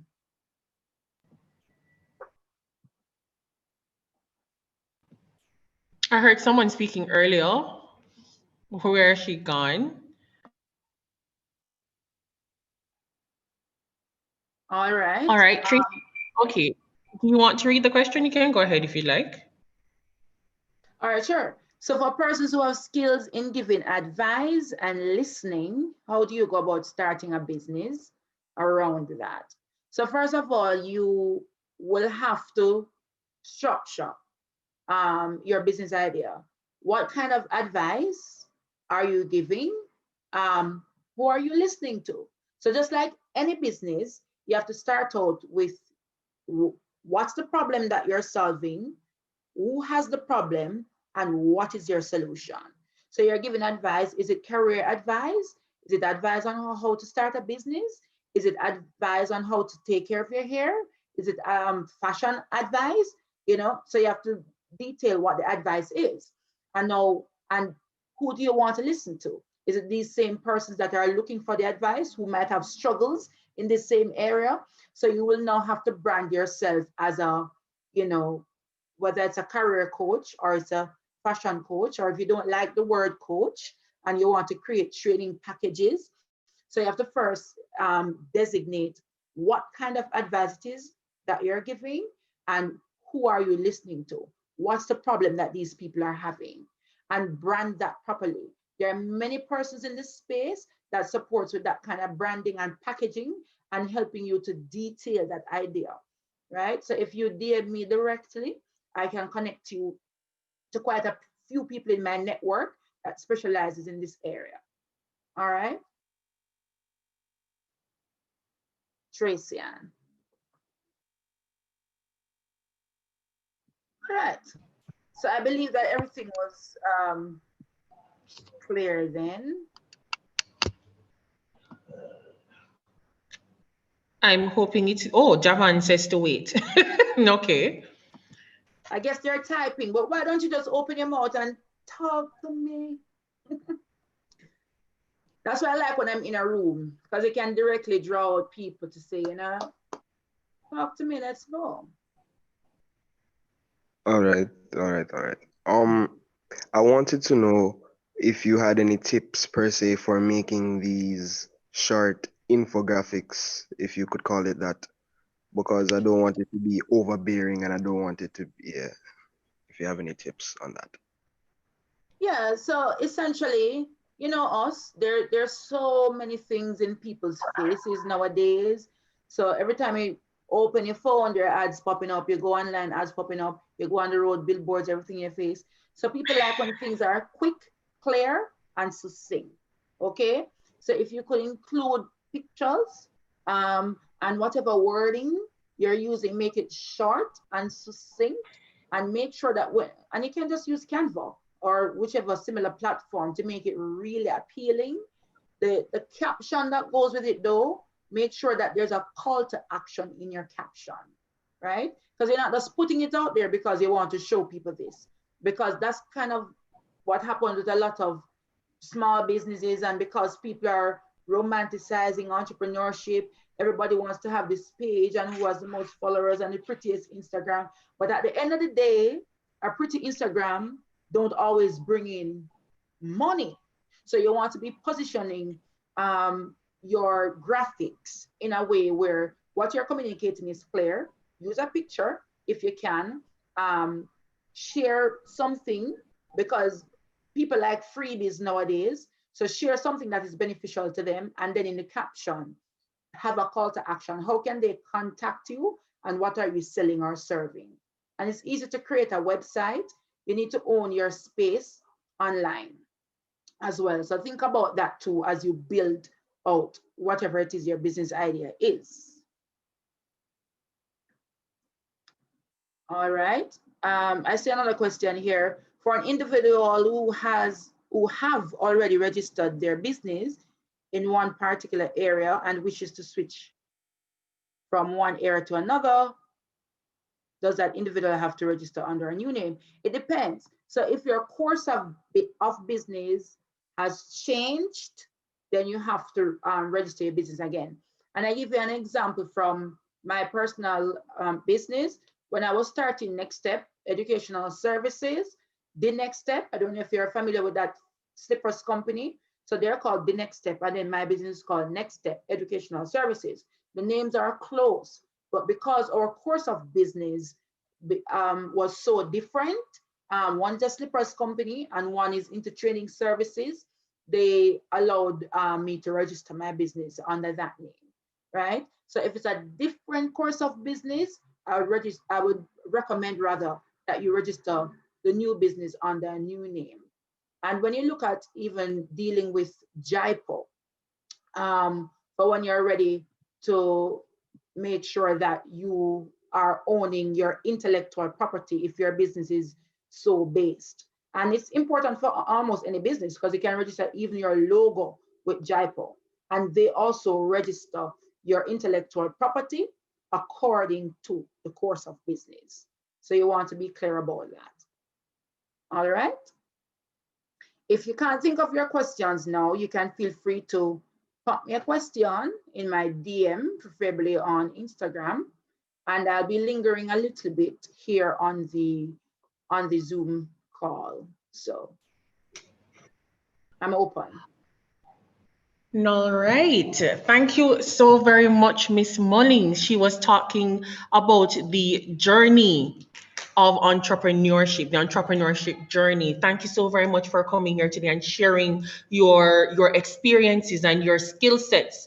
I hope everyone that was listening has learned something to take away from whatever is happening today. And as she said, she is available for any additional questions that you might have. I had mentioned, I'm not sure who's here from the last seminar that we have, but this is a great opportunity to meet with like-minded individuals, so that you can meld all of your skill sets and gain more information so that you yourself can become the next person that is going to take over the upcoming generation. So thank you so very much once again, Mr. Shauna Mullins. We're going to be moving on to our next presenter, and as such, I'd like to invite Mr. David Salmon to introduce our next presenter. David, over to you. Thank you very much. Our next presenter is Mr. Nicholas Key. I must begin by apologizing for Mr. Keenan Faulkner, who had expressed that he had an urgent meeting to attend to. But we have a very competent, very committed young man who would do a very good presentation on the topic. So our presenter for today is Nicholas Key. Nicholas is a software developer, researcher, and entrepreneur. Since the beginning of his career, he has started companies in the sectors of education, marketing, big data, and 3D and 4D printing. He has had the honor of working with NASA, SCERN, Red Cross International, and United Nations on renewable energy related projects and policy reform for developing countries and refugee camps. He's now the co-founder and executive director of Next Gen Creators, a nonprofit organization aimed at promoting youth software development, design and tech entrepreneurship in the Caribbean and Latin America. Nicholas is featured in the Junior Achievement Worldwide 100 Lives campaign and is a recent recipient of the Queen's Young Leaders Award. He wants to inspire generations of students to not only explore STEM, but also be the best they can be. In his spare time and when he's traveling, he spends his time conducting many social experiments that lend to providing deep insights of mindfulness and authenticity. He's also now the Jamaica Youth Ambassador for the Commonwealth. Please help me welcome Mr. Nicholas Key.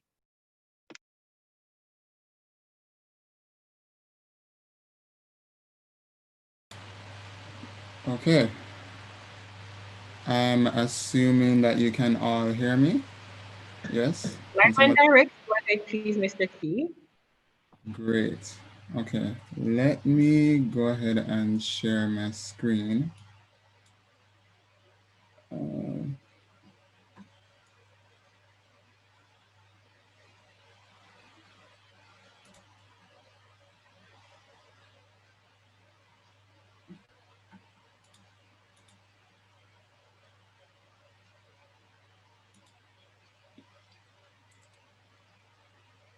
Okay.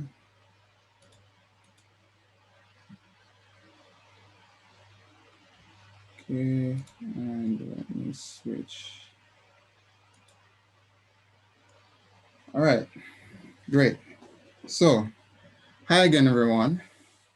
This will be, I wouldn't necessarily say short, but I want to allow as much flexi time as possible for as many questions as possible, because the guide that I'm going to present to you today is essentially only a framework. And as you know, I'm assuming, or I'm hoping that all of you have varying business ideas, which means that with each business idea or category or theme of said business, it is going to garner different rules and regulations and possibly a whole different playbook for acquiring funding. So I've been fundraising since I think what 17, so that's probably 2014. Whether it be for my for-profit entities or when I made the transition to the nonprofit entity stage. So I'm going to mainly focus on the for-profit entity piece and kind of drizzle on the nonprofit entity pieces as well. That's mainly, I'm going to only drizzle mainly because the nonprofit piece is a bit more, I guess, more general, and so there's a lot more freedom there with regards to lending advice in that regard. So with that said, let us begin. Oh, and I certainly echo some of the advice that I was given earlier with regards to fundraising. I'm more or less just going to expound on some of those points that were raised earlier. All right, so before you even think about or just generally consider fundraising, you have to think about the type of company structure that you want.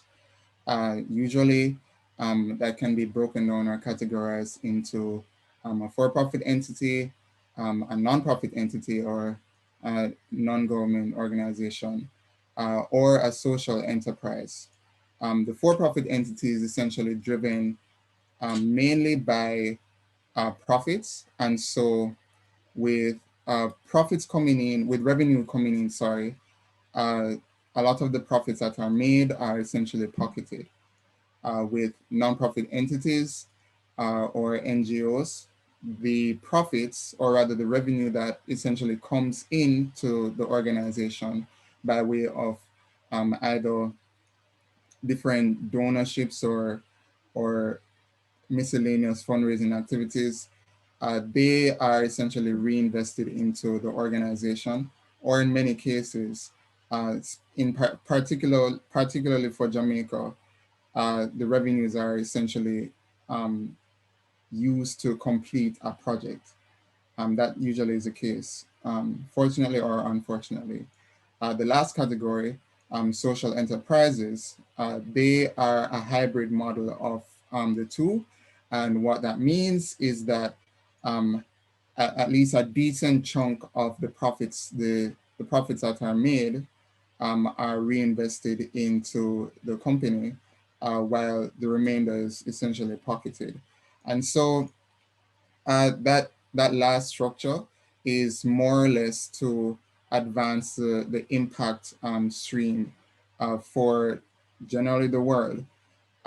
If you think about it in like the Jamaican context, for instance, if your idea rather is centered around things related to like climate change, or I guess crime and violence, or fighting against crime and violence, or things related to like youth unemployment generally, you tend to find that the social enterprise model fits well, because the problems in Jamaica in particular are extremely deep, and so it will take a whole lot of investment to really make an impact or make a significant change. So I'm going to jump into a little bit of like the different stages of funding and what exactly this all means. So for the purposes of this presentation, all the figures here quoted are in JMD. So let's get with it. The first stage is essentially the pre-seed funding stage. And what that essentially is that usually you're able to acquire funding from friends, family, or honestly, even your own pockets, or even grants in some cases that amount to about, it typically is around 5,000 to 50,000 Jamaican dollars. And so that usually is enough to get you off the ground, and get you started to essentially run your own company, whether it be the miscellaneous costs that come with setting up the company, or maybe the cost to acquire your first customer or client, or the cost to spread awareness about said business. The seed funding stage, that is, that usually accrues a bit more capital. Typically, it's around $30,000 to about $500,000. And usually, of course, you can get that from grants, friends and family, different entrepreneurial fellowships. Tishana had mentioned the fellowships. Well, both presenters had mentioned fellowships in their presentations, or rather in the Q&A.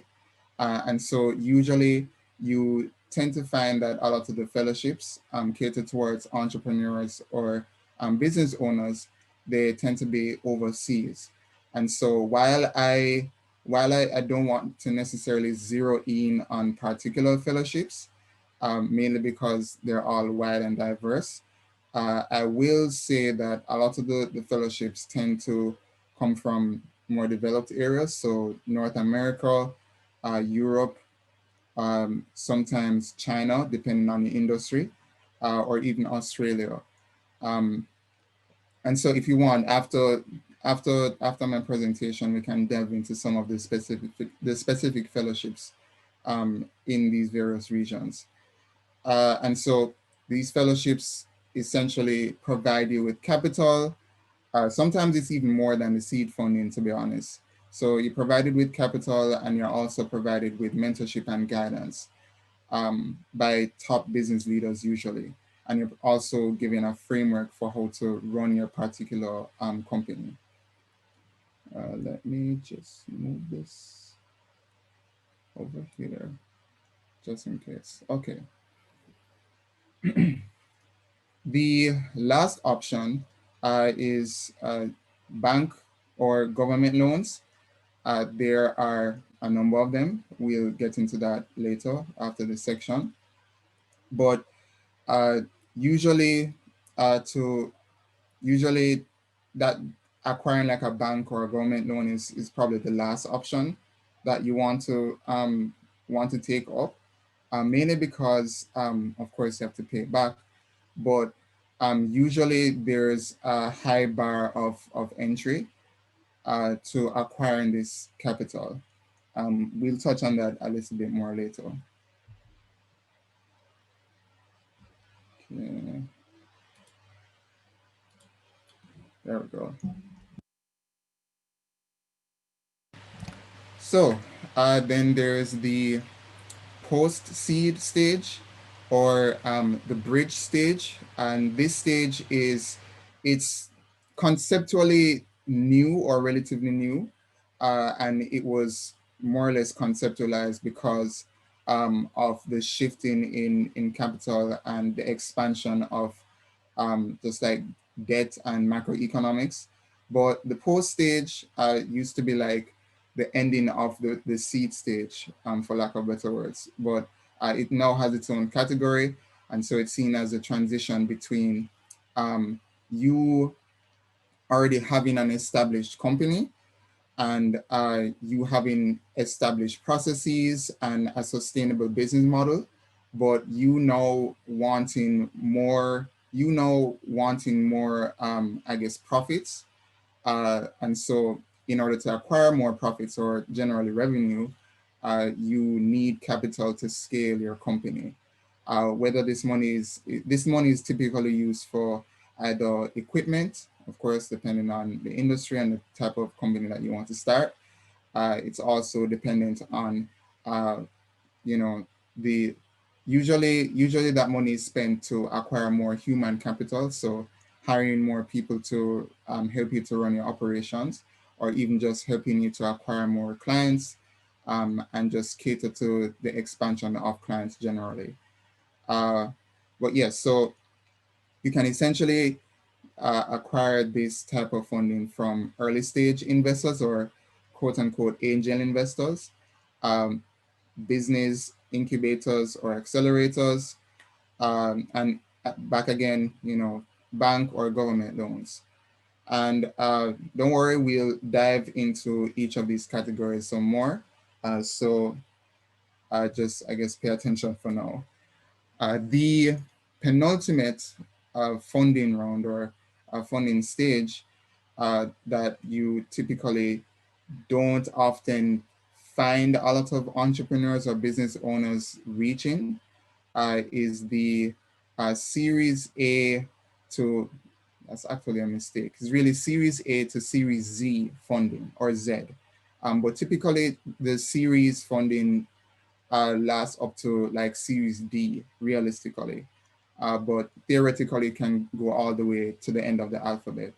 And what this type of money is used for is to exponentially scale your entire operations, whether it be to, of course, acquire more clients and more customers, or hire more people, get more expensive equipment, make acquisitions or mergers in other companies, purchase different entities, whether it be local or overseas, or invest in a lot of real estate relative to the necessities of the company.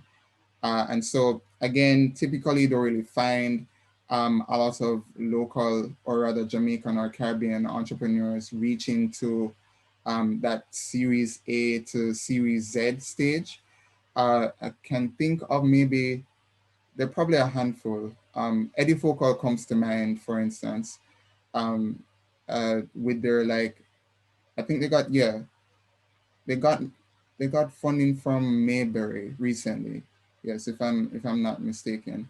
And so I believe that was in the Series A to Series C bracket. I'd have to confirm. But typically to acquire this type of funding, you need heavy hitting investors or investment banks. And so, for instance, an investment bank in this case would be Mayberry Investments with regards to the Edifocal example.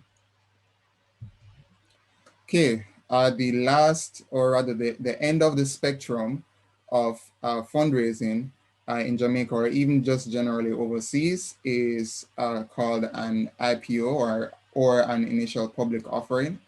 And so this is where you essentially make your private entity a public entity, wherein that people from the general public in Jamaica, and hopefully soon internationally, will be able to buy stock options within your company to essentially boost capital, so that you are then able to scale your entire entity.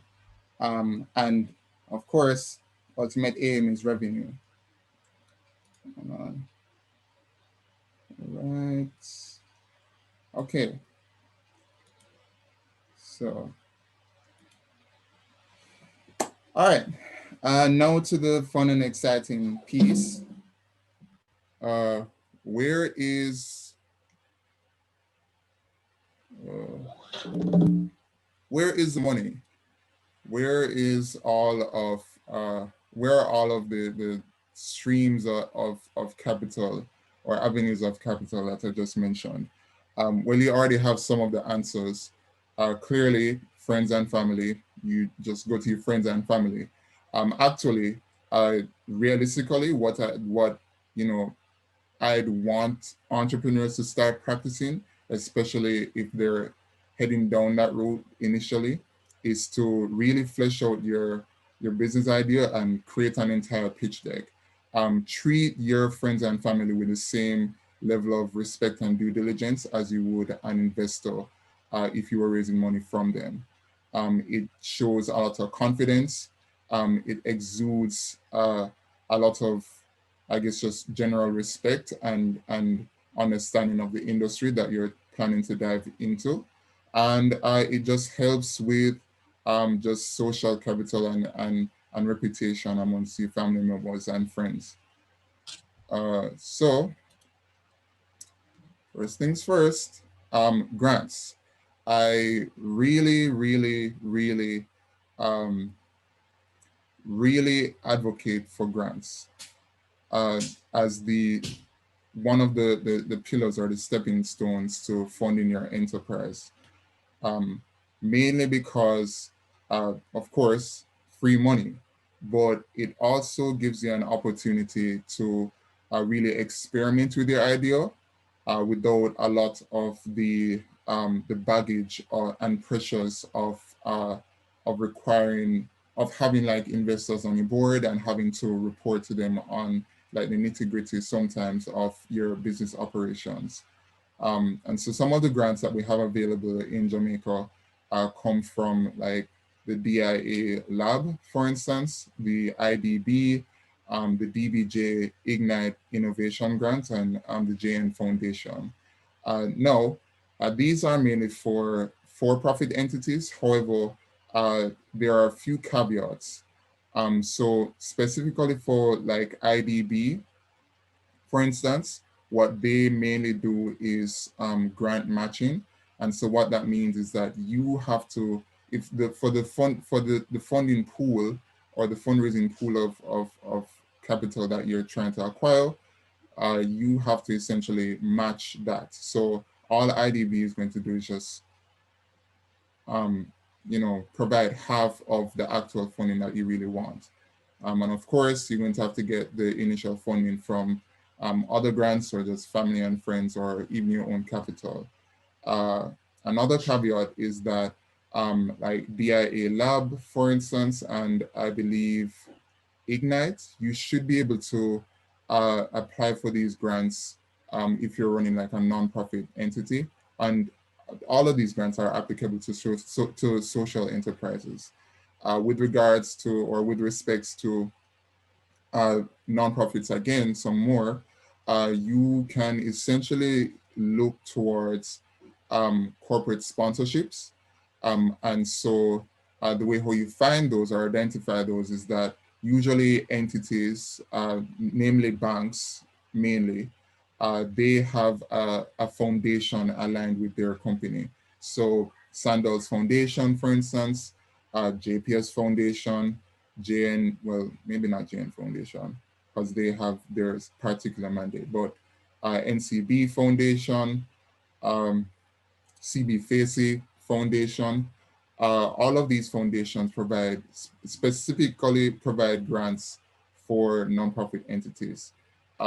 The silver lining though is that grants given out in Jamaica, in particular, they are more relegated for project-based activities.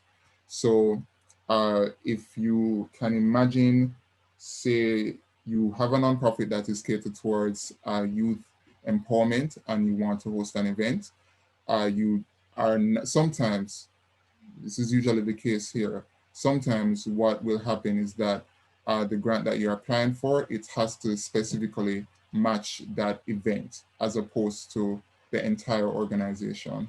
And we tend to find that in the local cases in particular, usually in the international scene, if you're lucky. If there are certain calls for grants, you can for sure apply to them, and normally they cater towards general grant funding. The other thing that I had to mention though, no, actually I think I'm done on this point. Bank loans. Okay, so I think the friendliest bank for small business loans, and this is just my biased opinion, from just raving reviews, is probably JN. They offer different tiers of bank loans. And so they usually start at, I believe, 30,000 Jamaican dollars, all the way up to a million, depending on the tier.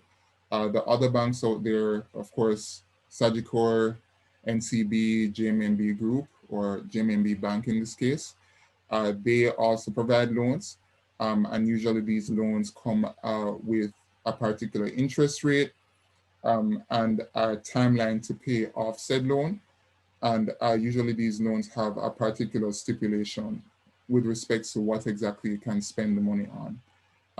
Bank loans, of course, are not necessarily favorable, but if needs be, if you needed to really jumpstart your venture and you are sure based on a lot of projections and due diligence that you're able to pay it back in a reasonable time, then by all means, go ahead. Things to consider though with regards to acquiring bank loan funding, they are going to need collateral. And collateral can come in the form of maybe your mortgage or your house or home appliances, like your car or vehicle, or any sort of tangible asset that you can think of that they will accept, granted. You'll also need sometimes traction for your entity itself. So whether it be in the form of acquiring one client or maybe making a certain number of sales or providing certain services to a particular demographic or a number of people. You will also need signatories because, you know, we still run on the whole JP signing protocol. So you need like usually a recommendation and like a letter of confidence and like I think you can get a letter of confidence from either the JP or a pastor. But again, all of these banks have their own rules and regulations and policies with respect to how they provide bank loans. Early stage or angel investors. In Jamaica, we only have two, or rather from the last time I checked. They are alpha angels and first angels. You usually don't go to them until you're at the seed stage or the post seed stage, mainly because that is the stage at which they start investing in companies. Mainly because we mainly because of the risk mitigation levels that need to be adhered to, at least from their investor standpoint, with respects to the Jamaican environment and the entrepreneurial activities and sustainability of various entities historically. But unfortunately, they usually come in at like the seed and post-seed stage, or even the Series A to Series Z stage as well.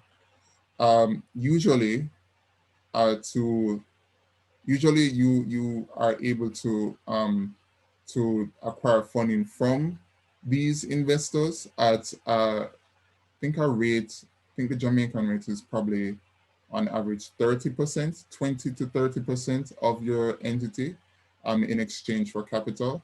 Um, well, in some instances, if you're like planning to do operations overseas or like want to register your company overseas, there are for sure other options with respects to angel investors and early stage investors that you can explore that offer typically much better rates of much better rates with respect to how much equity they take. However, here's a caveat. Usually, if you're going after international investors, the typical market size that you need to meet is 5 billion US dollars. I'm not exaggerating on that figure at all, especially now. The market size of the entire industry needs to be worth their while. Um, of course, there you'll have the exceptions, but typically, if you're going after the international market, you need to take into consideration that you must adhere to like acquiring the rules of acquiring like international clients and not necessarily just relegate all your business activities to the, to Jamaica or just the Caribbean. That's just a tangent and a caveat. Government loans. These are usually provided at the seed stage as well. You have some that are provided at the pre-seed stage. But typically, a lot of the ministries or government agencies, they provide, some of them provide grants actually. It depends, it also just depends on it depends on like the cause that are being brought forth by the government. So one quick example related to our current climate or pandemic is that the government has provided like care grants for small businesses. And so that is usually to help alleviate a lot of the expenses and help to slow the burn rate of the companies in this time because of the economic shortfall. Because of course, if you haven't been paying attention, we are definitely in a recession, not just locally, but internationally. A recession on paper officially. We've had like two bad quarters, but I digress. So the government loans can be acquired from different government agencies, typically with respect to the type of company that you want to start. If it's a farm, you probably want to go to the Ministry of Industry, Commerce, Agriculture, and Fisheries. If it has to do with like a lot of trading, import and export of goods, mainly export, you can probably go to JAMPRO or EXIM, for instance. And all the ministries usually have some kind of loan product or package to provide entrepreneurs, or at least majority of them should. So with that said, I believe this is almost my last slide. If you're going to start a Jamaican entity, you need to think profit first, okay? This is a painful lesson that a lot of entrepreneurs, unfortunately, don't learn, even after their first go at this. And profit first, mainly for the Jamaican or sometimes the Caribbean climate. That is because we have a ridiculous corporate tax rate of 33.333% in comparison to other countries. Also, you have to bear in mind that our market is a bit small in comparison to other regions and areas of the world. our spending capital is different. And so we don't necessarily, as local entities, don't necessarily have the luxuries of staying in this domiciled state of just churning and scaling to grow the entity without worrying about profit. Revenue, yes, but profit, not necessarily. That's mainly because we don't have the freedom and flexibility of capital available at the very early stages of companies starting. So when thinking about like that, I don't know, maybe a smoothie business, for instance, think about not just the first customer, you need to think in a 10x modality. So think about the 10th, and then after the 10th, make it sustainable, and then graduate to more of like a B2B model where you probably supply smoothies for an entire company or different entities so that you can churn and acquire a lot of profit to then scale your entire enterprise. And that's just like an example. If you're thinking about agriculture, an agricultural company, or I guess farm, maybe, I wouldn't, at least in the traditional sense. Research has shown, and this is published economic research. Agriculture in Jamaica is unfortunately a loss. 5 minutes remaining. Yeah, agriculture in Jamaica is unfortunately a loss, and it's not profitable at all. However, the caveat is that you can reinvent the entire agricultural farming experience by way of new technologies that can be implemented. I'll just give away like a quick business idea with regards to innovating within the agricultural science space. So you have traditional farming methods and techniques.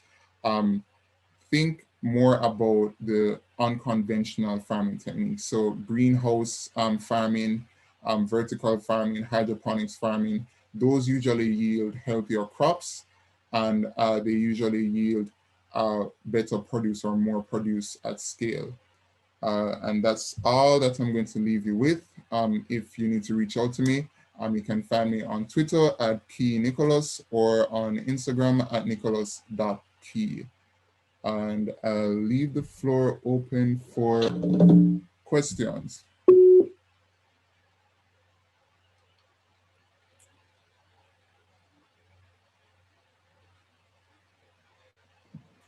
All right. I know you guys. Okay, Raphael. Oh, she's ready. Okay, I'm hoping I'm pronouncing your name right, Raphael. She's asking, I'm starting a pumpkin farm. I need startup money for fencing, seeds, and land preparation. Where can I access a grant for farming? I'm always looking out for opportunities like grants, training opportunities that are out there. Where do I look? A very good question. And I guess very timely question with respects to what I mentioned just a while ago. Okay, so a farm. I definitely don't think about conventional farming. It's a lose-lose situation right there. Again, think of like greenhouse farming and getting all of that futuristic, the farming methodologies and techniques in Jamaica. Bring that to fruition. With respect to funding, I would definitely try to approach the Ministry of Industry, Commerce, Agriculture, and Fisheries. I don't particularly know, or rather, I'm not particularly sure of the particular calls to grants or the loans that they offer right now. But historically, they provide loans and grants. What else? I would probably, if you can't fund it yourself, try to reach out to friends and family. There's one thing that I forgot to mention as well. You can, of course, crowd fundraise, which is kind of broadens up the scope of your pool of potential capital or avenues for capital. So aside from friends and family, you can just generally ask the public for funds to contribute to help to build your farm. But honestly, I just start asking around. I probably would also approach JN Small Business Loans. I think they may have they, based on like what your situation is, I think they may be able to provide you with a loan, if not a grant, because you did mention grant. Yeah. But again, if anything, I'll probably look into it some more, and you can shoot me a message and I'll point you to the right people. And always looking out for opportunities like grants, training opportunities that are out there. Where do I look? Okay, yeah, so essentially just answer that as well. Any other questions? Come on, guys, you can make use of the chat or either the microphones. And quite a few had questions in regard to finance and funding in the earlier sessions. I was looking forward to hearing from more of you right now. Now is the time. I'm not sure. We have Mr. Key for another 2 minutes thereabouts for his Q&A session. So let's make use of it. Yes, hello, good afternoon. This is Kwesi here from BHF. Hi, Kwesi. And my question is, first, let me tell you this. I am the owner of Broken Heart Fashions, and what we do is manufacture clothing and other. Just like in this industry, where masks have taken off, it has been a real lifeline in this pandemic because, Right. it wasn't selling as much. And I am moving towards employing because my issue now is the workload is really killing me. And to Question. manage, Well, no, continue. I'll answer afterwards, or I'll ask a question afterwards. yes, You and said to manage. I'm not in the position where I have a team to work with right now. So I went to the Ministry of Social to receive a loan. I have 1,000, but I was told because I don't have permission for where I am, I didn't meet the qualifications because you need permission for your place of operations. Right. Yes. So Uh-huh. so I'm trying to find out where to go from here. So that is unfortunate. That is a red tape, um, another red tape scenario where uh, it kind of stifles the entrepreneurial activities or opportunities in the space. Yes, And because yeah, I'm trying that is to quite unfortunate, honestly. You don't really see this arrangement in other countries, but mainly because we aren't necessarily adept to the whole, I guess, maybe remote work environment, or rather the laws and policies aren't adept to that, or rather even as an extension of that, um, a lot of the practices that we see now are historic and haven't been updated. So in order to acquire loans, as I mentioned before, it usually is a high bar to meet. So in your case in particular, of course, you're going to have like an official place of business, like not an official place, but like a location specifically catered to your business operations. Um, So there is that. Uh, I don't have, I don't necessarily know where to look. I can try to find out. I believe Brescia is probably a good example piece of how to get things started in that way. I think if you just reach out to Randy, he would be glad to help. Just reach out to him on Instagram or on Twitter. Uh, or if anything, I'll try to reach out to him personally and then give a warm introduction for you. Um, but yes, I don't necessarily have that answer because a lot of the things I do, I ensure that like all my majority of my operations are remote first. So apologies for that. Okay, thank you so much. And what is Randy's name on Insta? Uh, Not sure, but Okay, but reach out my to name on message it is the something hard on Entrepreneurship Instagram page, and you should be able to get in touch with one of the brothers. All right. Thank you. No problem. All right, are there any other questions for Mr. Key? We're about to wrap up this session.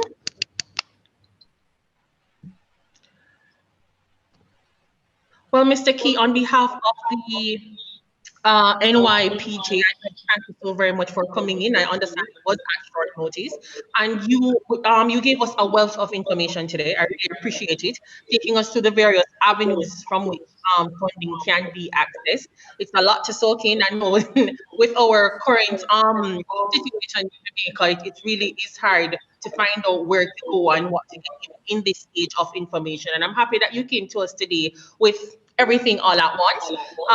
Possible, I really would like to, on behalf of some of the persons here, if you could find a way of sharing your presentation with them so they could have access to all of this information. Thank you so very much Sure. once again for I coming. can definitely send it I can definitely send it to your team, and you can disseminate Right. as you can. I think a lot of them would, I think, want to take a second look and see what the avenues really are. Thank you so very much for coming today, sir. We appreciate it. No problem. Right, Mr. Key. So, moving on with the program. Oh, and please, if you can leave any information, contact information, if it's social media, etc., you can leave it in the chat. Yes, you can leave it in the chat. Just letting you guys know, we're still looking out for your responses online, sharing your thoughts, where we want you to get the message out there about what this seminar series is all about. And this is 3 of 4, so we only have one more seminar left. Moving on, we are going to be having Mr. Najee Nunez again, who'll be presenting or introducing our 4th and final speaker for the afternoon. Mr. Nunez? Mic check. Good to go. Okay, wonderful. Ricardo Allen is the founder and CEO of One-on-One Educational Services, the Caribbean's largest online education technology company that allows regional institutions, companies, and governments to deliver personalized, cutting-edge learning solutions online and on demand. Over the years, Ricardo has fused his innate passion for mathematics and his love for technology and people to build a solution which enables thousands across the region to take their favorite courses online and at their own convenience. The company, which started out as an innovative business that was dedicated to providing personalized one-on-one teachers in a classroom in an innovative and pioneering move in March of 2015, launched its award-winning one-on-one online learning platform, which is a subscription-based service that allows students to prepare for any exam in 30 hours or less, on demand and at their own convenience. While at the helm of One-on-One, Ricardo and his team has managed to lead the company through various rounds of financing, partnerships, and acquisitions, raising over 200 million Jamaican dollars in private equity funding, and has managed to secure regional support. Prior to his success in business, Ricardo has led the structured products division at Sagicor Investments Jamaica, combining his strong background in actuarial mathematics, corporate finance, and economics to conceptualize and develop derivative products for the retail and corporate markets. Following his decision to resign from his job at Sagicor in pursuit of his business interest, Ricardo was appointed a management consultant at Sagicor Life Jamaica. He also served as a member of the Jamaica College Old Boys Association and as chairman of the United Way's Young Leaders Society. Ricardo is also a member of the Jamaica Stock Exchange Best Practices Committee, chairman of the University of Technology's Actuarial Science Course Advisory Committee, and is a member of the Entrepreneurship Advisory Committee. Lastly, he is a 2010 Rhodes Scholarship nominee and was nominated in 2013 for the U.S. Fulbright Scholarship before gracefully declining the opportunity so that he could pursue his business interest. Ricardo graduated from the University of West Indies in 2011, where he completed a Bachelor's of Science degree in Actuarial Science. He was also a member of the Society of Actuaries, having completed a number of designated actuarial exams. He's the proud father of 2 daughters and prides himself on being a super big brother and compassionate husband. Ladies and gentlemen, please help me welcome Mr. Ricardo Allen. Hi, thanks, Najee Nunes. Good afternoon, everyone. I'm very happy to be here. Hopefully, you're hearing me. If you're hearing me, I know you can't put a thumbs up. I won't be seeing it, but you can probably post it in the chat if you're hearing me, and then I will see it. But very happy to be here to present. My presentation will be more along the lines of raising funding as an entrepreneur and starting from nothing, right? And building that up and accessing opportunity. But I want this to be a very interactive session. I want to make my presentation as brief as possible because I think most of what you will get out of me are the questions that you will ask me, right? So, and let's just start at the top. Youth entrepreneurs, right? Am I still a youth? Well, I just celebrated my 30th birthday. Very happy to be a 30-year-old. I think that I'm very pleased based on where I've started to kind of where I am now as a person as well as where the company is. As Najee would have mentioned, he pretty much shared with you my background. I won't be going too much into that, but just to say I'm very passionate about people. I'm very passionate about math, obviously, and I'm also very passionate about solving problems, right? Now, starting out, I really did not envision myself being a businessman, right? Who is a businessman? I didn't think I would be a businessman of any sort.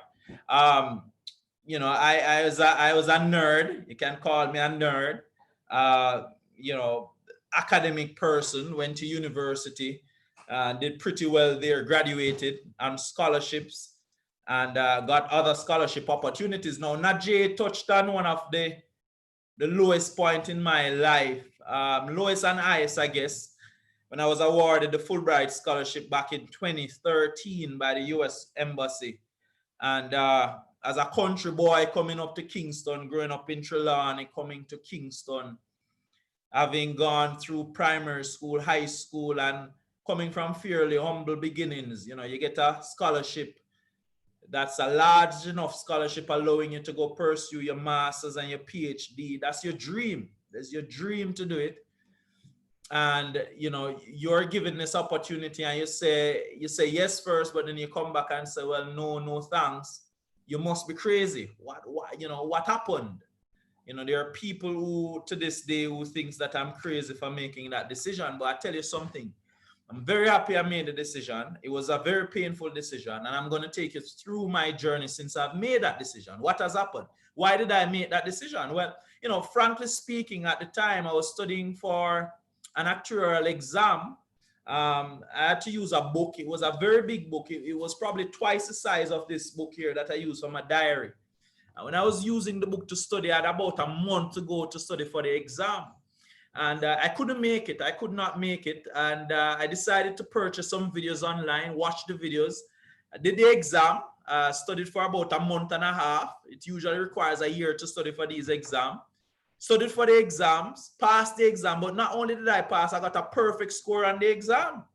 So I quit my job same time and I start making math videos for people because I'm saying, boy, if I'm passing these exams using videos that others have made for me, why don't I create videos for people, right? And that's how I started creating the videos and going online. Before that, I was a tutor. When I left JC in sixth form, I started tutoring friends and so on and make some extra money. I was actually tutoring from JC in terms of fifth formers. When I was in sixth form, I used to tutor and make some extra money.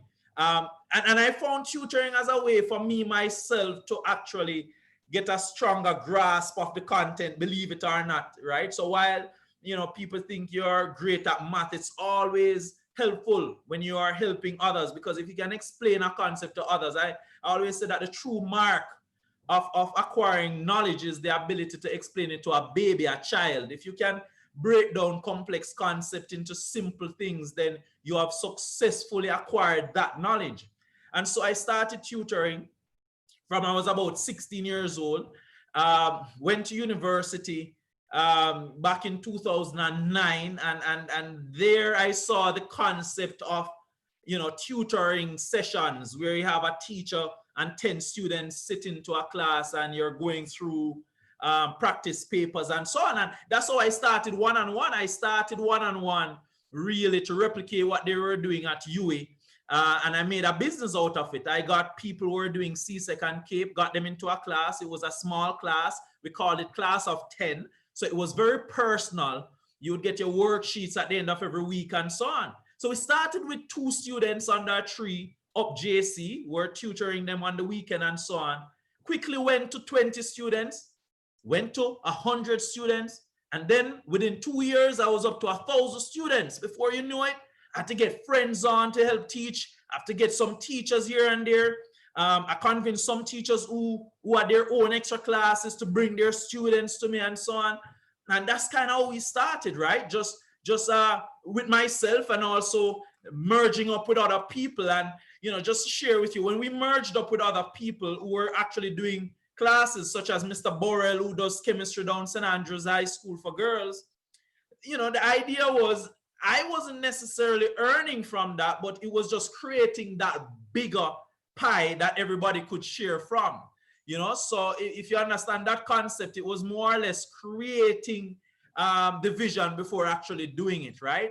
And so we created and we fused all these teachers together in one space. By that time, I was doing the actual exams, as I said. The students were doing extremely well in the classroom setting, but I was at 1,000 students. How do we get from 1,000 to 5,000? I can't manage such an operation on the ground. And so I felt that, you know, after seeing that actual experience and doing that exam with the videos and so on, I started making videos for people. Convinced my science teachers to start making videos for people. Everybody to start making videos for students. Students who were preparing for their CSEC and CAPE exams. Now, in order to convert a class into an online course, you need funding, you need money, and so on. And so what we built there on the ground was what we call traction. That's what you call in fundraising, traction. Yes, you have this idea, but how do we know it actually works? Well, my friend, I've had 50 students who did exams last year and they got grade 1 using my formula, my special formula that I've come up with. You hear about KFC, about the herbs and spices. Well, this is the one-on-one formula. And we packaged that and we went to a group of shareholders and said, look, my friend, you know, we have this model that has produced 98% of our students getting grade 1 in CSET math, while the national average was roughly about, you know, 40%. And they loved the idea. They supported us creating the videos. And we raised our first $5 million. That was back in 2013. Now, when you have the traction and you raise your first money, this is where it all starts, you know, because the next step in that regard, guys, is to deliver on what you had promised when you raise that money. What do I mean by this, right? So you raise the money and your idea was you're going to raise the money to do X, Y, or Z. You have to now follow through on what you had promised to do when you had raised that money. And so that was the difficult part. I was still working at Sagicor at the time. And when I was there, guys, give me 1 second. Let me just, sorry to interrupt. Give me 1.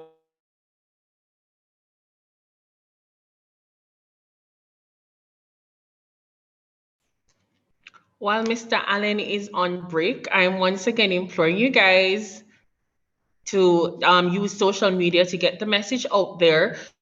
You can tweet with the hashtag helping youth overcome, that is capital H, capital YOU, and capital O. And you can also comment under the last Instagram post on the NYPJ's Instagram page. Thank you.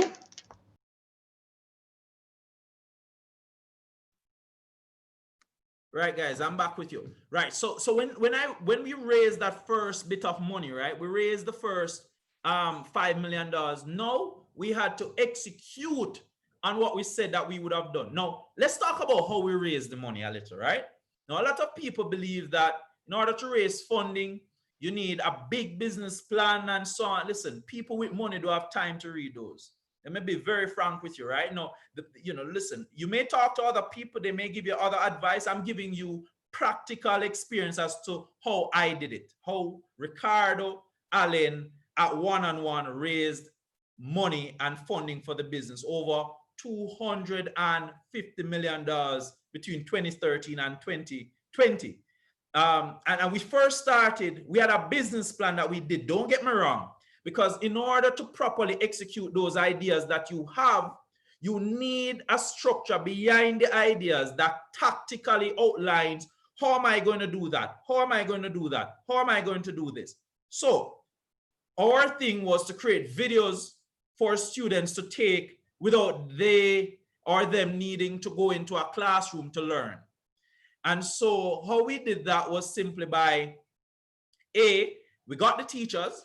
We had to figure out how exactly these teachers were actually handling the classes, right? We had to figure that out, how they were handling the classes and how they do it physically.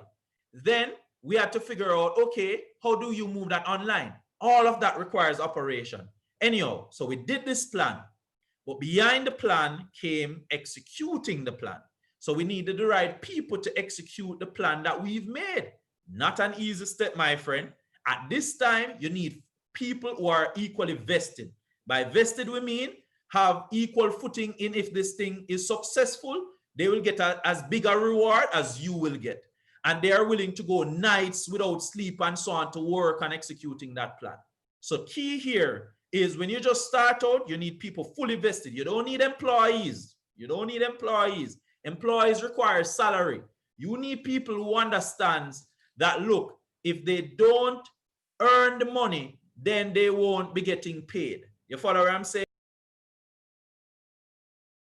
So you want people to understand if they don't earn the money, they won't be getting paid. And so we got the $5 million, we executed that. Now, in order to get that money, the first dollar I raised that one-on-one, we put the business plan on a little CD. At the time, we had CDs. That was 2013. And when we put the business plan on the CD, we got Paula and Porter to voice over our business plan in 3 minutes or less. 3 minutes or less. And that's how we do our videos as well. We try to make them very short and snappy so you get it. Because we believe that people, these people are too busy for us. Who is this company coming to us asking for money? We don't have time for them. But if I could get them to get the concept in 2 or 3 minutes, that's all they want, my friend. Because that sets you up now for a further discussion so that they can go into the details and so on to work out how it will actually be accomplished. So you can go to someone and says, I have a great idea. You give me your money, I'll give you X% return on your money. That's great. But how do I know that this will actually work? So that's how we did it. We did a CD, we met people. The first money I raised was actually on Red Bones, where we took the CD. I met with an investor. He was having dinner, didn't have time to meet with me. So I went there, and when I went there, he basically looked at the thing and he gave me his first check for $1 million at Red Bones. And that was in 5 minutes or less. He watched the video for 3 minutes, and the next minute he asked me some questions, and then he just took out his checkbook and write the thing. Now, it may sound simple, and I don't want to over trivialize such an important thing because I know a lot of people have issues raising funding. But the truth here is to make it stupid, simple, and easy to understand to a baby. So you see, when I started with that example, it was for a reason. Break down, remember, you know your product. You are the vision behind your product. No one else knows the product. As far as they're concerned, they have seen a product like yours many times. Have you ever gone to someone and said, boy, I have the best idea since sliced bread? And their response is, and they compare it to something that you're saying, no, I'm not that, right? But the truth is, that's what they know. So if you don't break it down to that level, you know, when I go to people in the early days and they ask me what I was doing, I said, Netflix for education. They get it.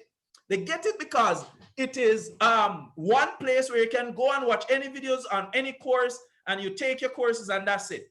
And then I started using, when I saw edX come with there, I said, edX, I said, Khan Academy. So I use something they know to show them something they don't really know. So that's how we raised our first money. But then it comes to the difficult part, actually following up on that. Now, we underestimated how much it would take to actually create the content and get people to do that mental switch to actually not go into an extra class to learn, but actually stay at home and watch a video. We underestimated that. And so we went back to the market 1 year after for more money. I think we raised at the second time about 12 million or so. But it was because we used the first bit of money to build our first course. So always use that first funding that you get, whether it's from family member, to do something that kind of moves you along the line. I give you something that someone said to me in my early days. Think of your business on a 5-year continuum. You see, that first 2 years of your business is to get enough resources or to be at a level that you can buy the next 3 years. Most businesses will fail in the first 2 years, right? And the next timeline is the first 5 years. You see, if you get to 5 years, you have a business. And so how you have to look at it is the first 2 years, ensure that you get out a prototype or something that can convince someone to back you for the next 3 years. And then for the next 3 years now, you take that prototype into actually a commercial product that you could put to the market. So don't think of 2 years that you'll have a big commercial product earning all of this money. It's not going to work, right? Not for anything that has any longevity, right? Unless it is something that's a unicorn or, you know, something like that. But just think of the great companies, how they started. Started with a prototype. Amazon started selling books. Look at Amazon now, right? Netflix, they were trying to replace Blockbuster. They started with an entirely different business model. Look at them now. So the point is, we spent our first 2 years kind of building out the product, but we underestimated it. And as a result of that now, whereas we started raising equity, we then had to go to the debt market. You know why? Because the equity guys did not see what they were looking for at the time. We did not build up enough traction for them to go back into their checkbooks and start writing. And so we had to go to the equities market. We went to the debt market, sorry. We went to DBJ and we did a deal with DBJ. We got about 25 million at the time as a loan. And we got some moratorium on that loan. I believe it was 1 year. Now, what is a moratorium? It's a period of time where you don't have to pay back the principal, okay? So you pay only the interest. So if the interest is 10% and you borrow $100, 10% of 100, you pay them back $10 every year. You don't have to pay back the $100 that you've borrowed in that moratorium period. And so we got a moratorium and so on. But guess what, guys? With the moratorium, when it expired, we had to start paying back the principal. And so our product would have had to be performing at a level, whereas equities, you have patience and time to deliver. With debt, you have to start paying back. And so we had to advance the product so quickly so that we could generate revenues to pay that debt back. Here's the thing though, guys. In order to get that debt, you needed a guarantee. You needed a guarantee. Now, at the time, my personal guarantee was not enough to guarantee a $25 million loan. And so I had to get people to guarantee the loan. But here's what helped us. At the time, we realized that we not only needed to spend on building out the videos for online learning, but we needed to spend on changing the mindset of people to be comfortable learning online. And so we felt like we needed a large marketing capital spend or a strategic investor who could bring our product to more people without us spending on marketing. Hear the word I use, strategic investor. Guys, it's not all the time when people you offer your money for your company, you take it. The thing is, you may take money from people who have different interests than you are and does not align with your business strategic objective. That's a flawed investment strategy. So we went with our partners. In this case, it is Flow, Cable and Wireless International, who actually we worked with to acquire the retail distribution rights for what we were doing. So everything we were doing, we packaged up and it is now called Flow Study. And they marketed it. They were collecting money, so people were paying on their Flow bills. So we don't have to figure out collecting monies from people. We don't have to figure out marketing the product and so on. And we did that deal. But guess what? We still needed that loan. So guess what we did? We used the contract that we got with Flow to go to DBJ and say, well, look, DBJ, we have someone who is willing to pay us for X number of years for our service. This is our guarantee to you as our loan. They accepted it. right? They accepted it. It wasn't in the law or anything, but they accepted it with a few more kind of fine tuning. And so always learn this in business. Success breeds success. Every win that you get in business, use it as a foundation to win bigger, right? Use it as a foundation to win bigger. And you know, I like to think of the business continuum as a very continuous, I want to use the word distribution as a math person, but it's a very continuous process in that it's not as binary as people think about it, right? You have to point to point success. Point to it's like you're on a curve and you're increasing, but it's point to point success you have to look at. And you have to look at the success that you've made and use it to kind of get you further success. And so long and short of it is that we've moved from strength to strength since that. We've secured a number of regional partnerships. Just recently in COVID, we were happy to serve over 300,000 students learning online.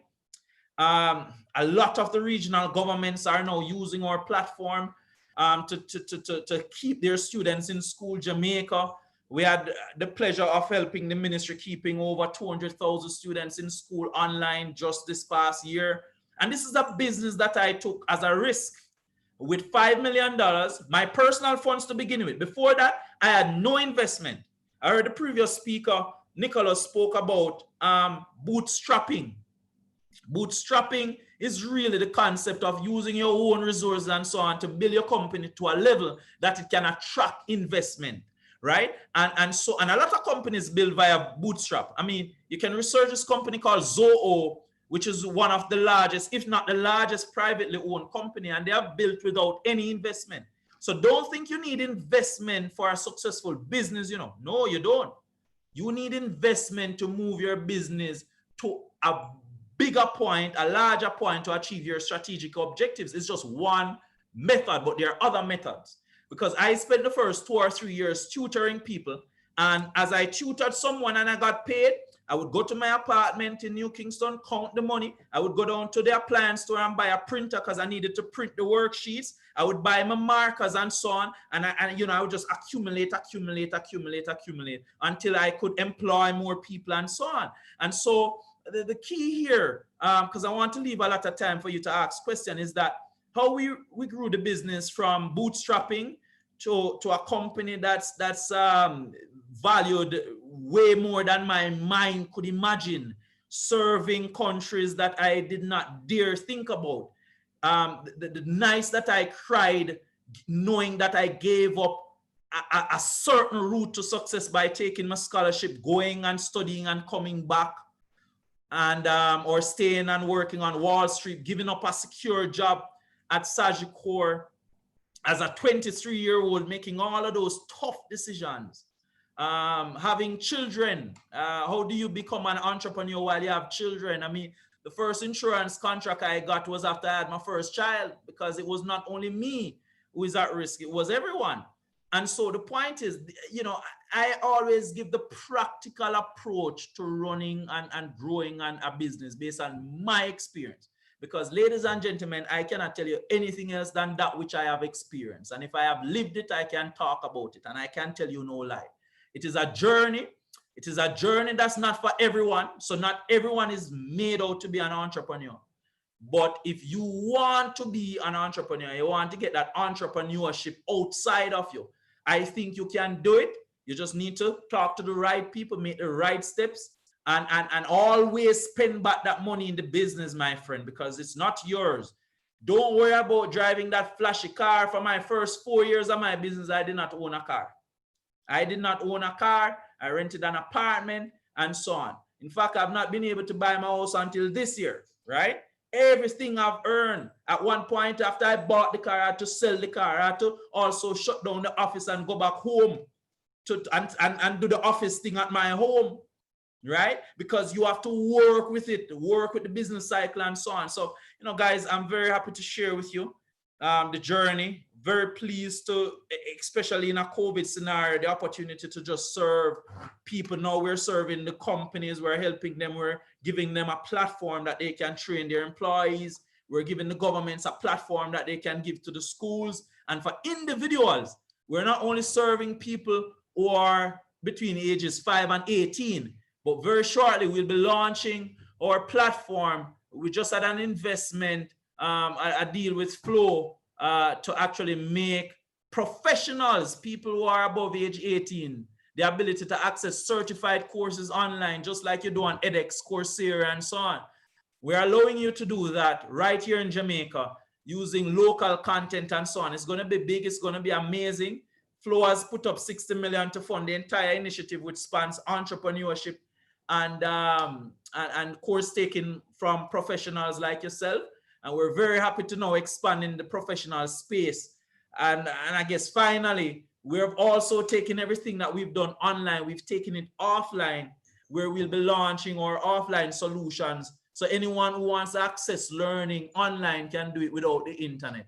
And that's where we are. So thank you for having me. Thank you for allowing me to speak. I'd love to have any questions that you may have.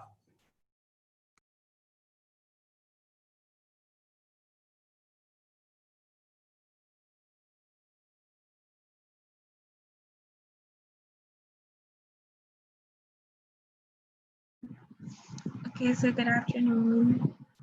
Question, when you started tutoring in sixth form, was it that you strategized the price, or did you just say, I'll do this and you just give me a 5 bills? Was it that even though it wasn't something materialistic that you needed to fund, but it was the knowledge that you had? So how did you put a price on your knowledge? Was it that you priced it based on your time, how you valued your time? Like, how did you do that? And as you got larger? No, thanks for that. So when I just started out, it wasn't so much my time I was pricing, right? It was that I was looking after my brother, my sister, my mother, everybody. And I got 2 scholarships at the time, one from JPS, one from Sagicor. Actually, I had 3, one from Pan Caribbean as well. And I took up my brother and sister from the country. So I had to fund the entire family. So how I actually started was at the start of university, which was in 2009 now. I needed make up money. That was really it. I needed to make up money above the level that I was getting from the scholarship. But in sixth form, I was trying to make up my lunch money. You know, so my first job that I had was actually a janitor at a supermarket. I started at age 13. So I've always had to work to get money to send myself to school. So it was to get extra money to make up. And that's the truth, right? So to answer your question in terms of how did I price it? The truth of the matter is, my friend, I looked at it and I said, well, I had 2 people. These were corporate. Their parents were corporate. I had done an internship at the time at Sagicor. And 2 parents at Sagicor had 2 daughters, right? And I went to them and said, well, you know, I can tutor them in math, right? How much you're willing to pay? And one said $2,000 per hour, and that became my price. That's the truth. That's the honest story, right? Now, when I went back and I looked at it, right? I started looking at the fact that I had to pay taxi fare $500 to get to the house when I'm doing it at the house. And I had to buy lunch and things like so. So I shared that with them, and I adjusted the price accordingly. And so I learned by mistake how to price for that service. I also, at the time when I started getting larger, starting to build out the model now in terms of, right, I have 8 hours on a Saturday available because I go to school from Monday to Friday. I had 8 hours on a Saturday available between 8 and 4 p.m. I have 8 hours. How much money do I need to make up for the entire semester to cover all my expenses? And I came up with that figure.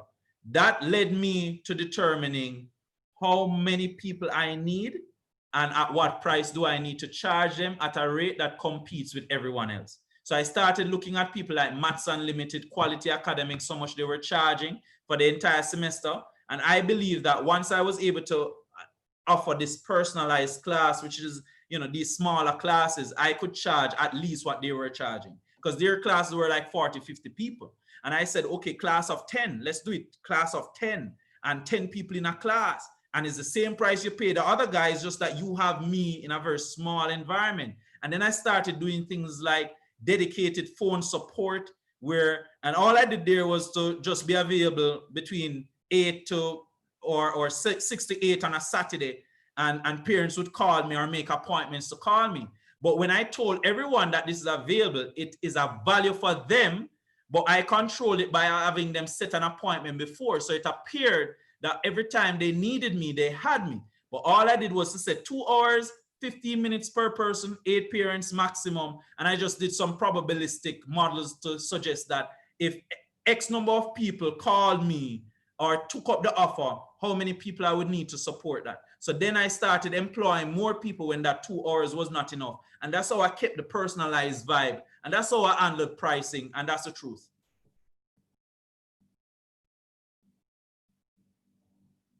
What if you're interested? Can I answer these questions, guys? I have a few Yes, questions. I was just about to ask if you'd already done them already. You can go ahead. What if you're interested in farming? What's the best place to seek investment from? Now, I don't know much about farming, and I don't dare to comment on things I don't know about, but this is a business. If it's a farming as a business, and that's what you want to start, my first question is that, do you have a land? Have you done anything in your backyard? Have you done anything, right? Yes, I have.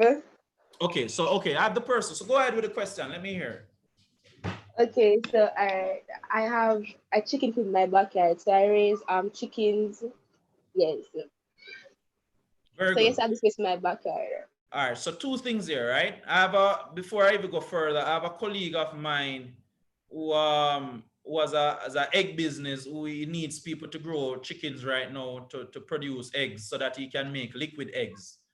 So that's always nice when you have an output setup that you could generate the input. I give you a story. Is it Macalia? Yes. Macalia, the best deal to sell, is the deal that you don't have yet. You didn't know that? No. I'm sharing with you. A lot of people do it. Look at my guy, Virgin guy. You have something small, but sometime in business we are almost a victim of our own success. So in your mind, it's small. You have an egg company who wants to produce liquefied eggs, and they have a shortage in terms of sourcing those eggs. Okay? In your mind, you're thinking you have a small coop. What could you do for him? The key is you know how to produce eggs from chickens. Or if it's not even the eggs that you have, you know to produce chickens and grow them and so on at a very small scale. You go to that company and you give them a proposal. Look, man, I can produce for you 100 eggs, this, that, the other. All I need is a contract from you that says that I need to do this for you for the Christmas season. Christmas is coming up. That's when the hotels start to order more of these things to get the guests and so on. For example. And you go to them and you get a deal. And then you use the fact that you're getting this deal from them, go to the bank and tell the bank that you have this deal from them and ask the bank for money to build out a bigger coop to serve that. So you see what I've just done there? I've got the deal and then I work back way to solve the problem. You see where I'm going? That's one way to do it, right? And in fact, that's the way I would suggest that is a very nice way to do it. Find the output and then go generate the input for it. That's it. Generate the sale first. Thank you. No problem. Was that helpful? Yes, it was. Right? You can link me up outside of this for the contact to that individual, and I can share it with you. All right, another question. Sure. When would you, I'm not sure I understand this question. Somebody's asking when this would be available. I'm asking about the online platform. Right. Okay, yes, this will be launched on September 14th. It will be launched and we're offering 4,000 free spot for Jamaicans to get certified in anything they want. And this will be available online, on demand, at your convenience. If you have a mobile phone, you can access it without the need for data as well if you're on the Flow network. So it will be available then. And we're launching roughly about then. We're also, you'd have seen in the news, we just partnered up with University of Bahamas. We're bringing their courses online as well. We've partnered with the University of the Commonwealth Caribbean. We're bringing them online. And so our vision is to bring on all the universities online and create short bite-sized courses So if you don't have the amount of money to go and take a full degree or the 200 and 300,000 a year, you can spend a 20,000 and get a micro degree. And that's the vision, guys. That's what we're trying to do. Any other questions? Good afternoon. Hey, who is that? Rita Cottrell here. Hey, yes, how you doing? I'm good. I'm an early childhood teacher, and I'm kind of scared as it relates to teaching children online. Is there any online courses that is there to teach educators how to teach online, basically? You know, what platform to use and how to go about it, how to get the children involved and, you know, stay involved or get them interested. No, absolutely. Rachel, thank you so much for that question. You know, during COVID, we had 5,000 teachers signing up for our platform one-on-one for classrooms. And those teachers, when we got them into a teacher success program, every day we would get the phones and it ring and everything. And we talk to teachers. Teachers had difficulties with the same thing you're talking about.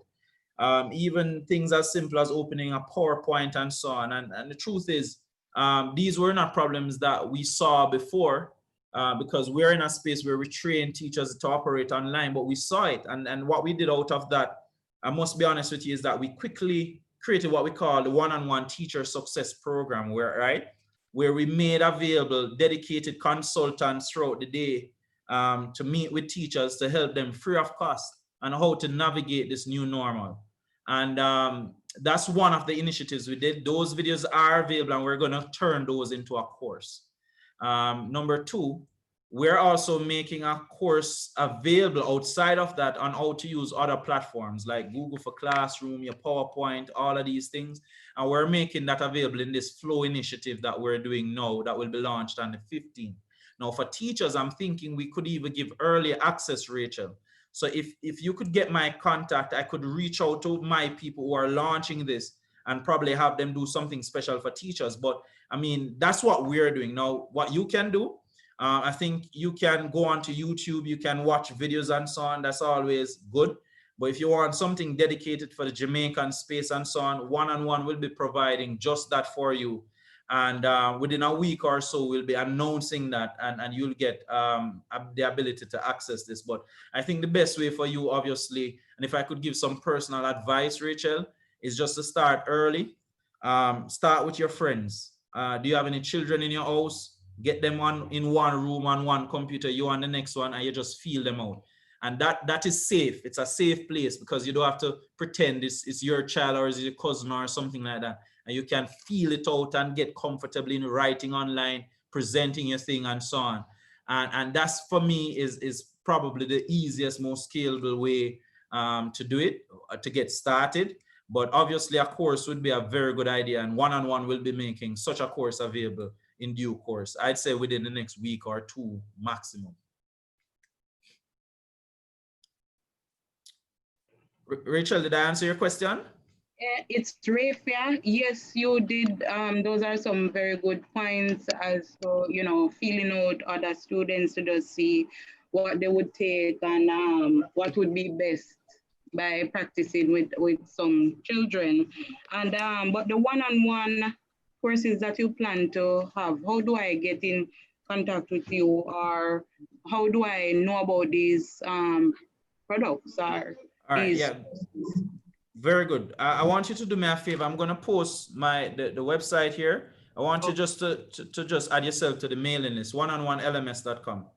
So I just posted the link. Just go there and you know, you just add yourself to the mailing list. That will share with us your email and your contact. And you know, just click on daily updates and we'll keep in touch with you so that you know exactly what we're doing when we're doing it. Wonderful. Thank you, sir. No problem. All right. And thank you, Mr. Allen.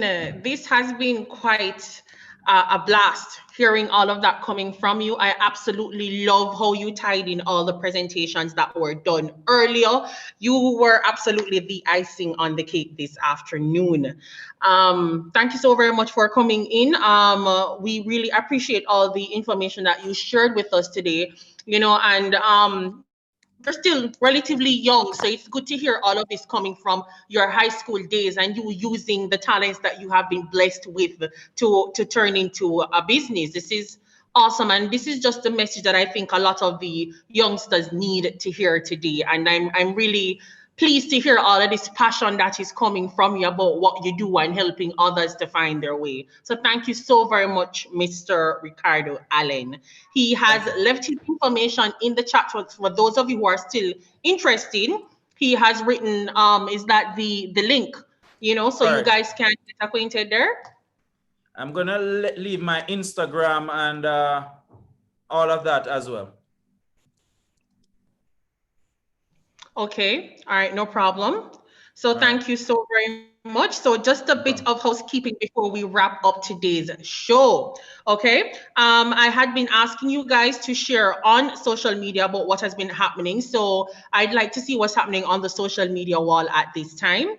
While they're bringing that up, I'm seeing where a post was made on Instagram, and this is coming from Tracy Ann Harriage. I'm hoping I'm pronouncing your name right. Very good presentations. I know I have the know-how to execute the ideas and make them a reality. Thanks again, NYPJ. I couldn't have paid for this seminar. This is totally awesome. All right, so let me see what's happening on the wall. Great presentation on funding for entrepreneurship by Key Nicholas. These youth development seminars have been very enlightening. Big up NY Parliament JA, and that's from Siobhan. And Shade is saying, know your customers, identifying your target population, being aware of what they need and how to reach them is key when starting your own business. And these were tidbits from the seminar. Let me see what else is happening on the page. Okay, Siobhan made another post. Rise and grind. Start today if you want to get where you want to be tomorrow. And I'm really liking the fact that you guys have been, it's obvious that you are listening. Lanicia Roden continues to inspire future entrepreneurs on, let me just clear my screen, on the NYPJ, seminar series. Great presentation, Anisia Rosen. As a young entrepreneur, I will definitely incorporate these tips in my business.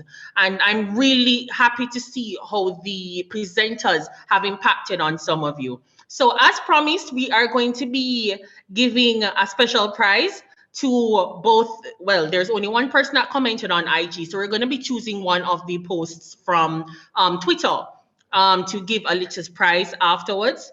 And in addition to that, there's a poll that's going to be distributed. So I'm going to be asking you all to take part in the poll. Once again, I'm going to be giving a special thank you for each and every one of you that tuned in today on either one of the platforms, YouTube, Facebook, Zoom. We are so very happy to have you here today. Helping youth overcome, that is the aim. I know I have learned a lot. I hope you have learned a lot. And let's say the poll has been launched.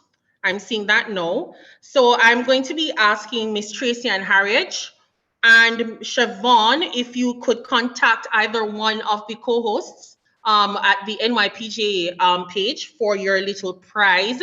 Thank you so very much for sharing. We do look forward to seeing you at the next seminar. It is going to be just as interesting. I can't wait to see what the other presenters have in store. Thank you so very much for being here today, guys. It has been it has been my pleasure and yours too, I hope. I have been Codalie Gordon, and big up yourself. Please keep safe and stay dry.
People talk, that's what they do, but they don't understand. Home is still a push and go through. Yes, they laugh, they call me names, but they just don't get it.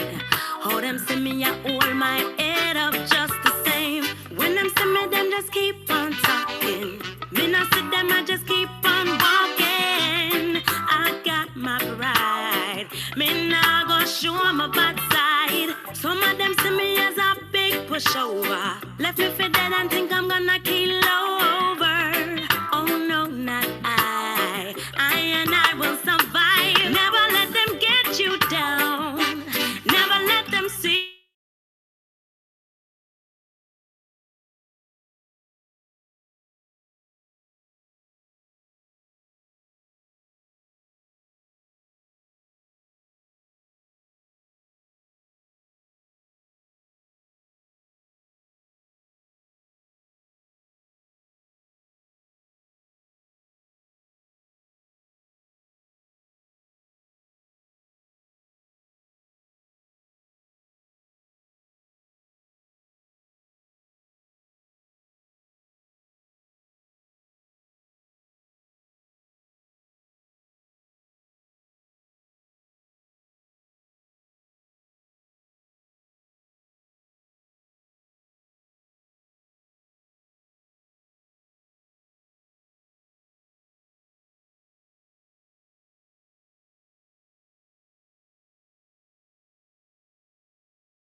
Never let them see you frown, never let them take away your liberty.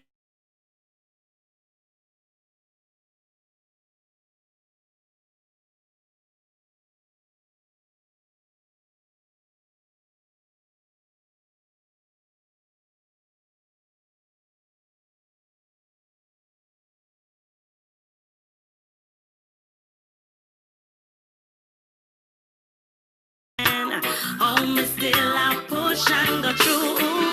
Yes, they laugh, some call me name, but they just don't get it. Or them see me, I hold my head up just the same. Some of them see me as a big pushover, left me for dead and think I'm gonna kill over. Oh no, not I and I will survive. Never let them get you down, never let them see you frown, never let them take away your liberty. Live your life and be free. Never let them get you down, never let them see you frown, never let them take away your liberty. Live your life and be free. Get you down, oh no, no, no, no, no, no. Don't let them get you down, oh no, no, no, no, no. I got my pride, I got my pride. I'm standing firm, stronger.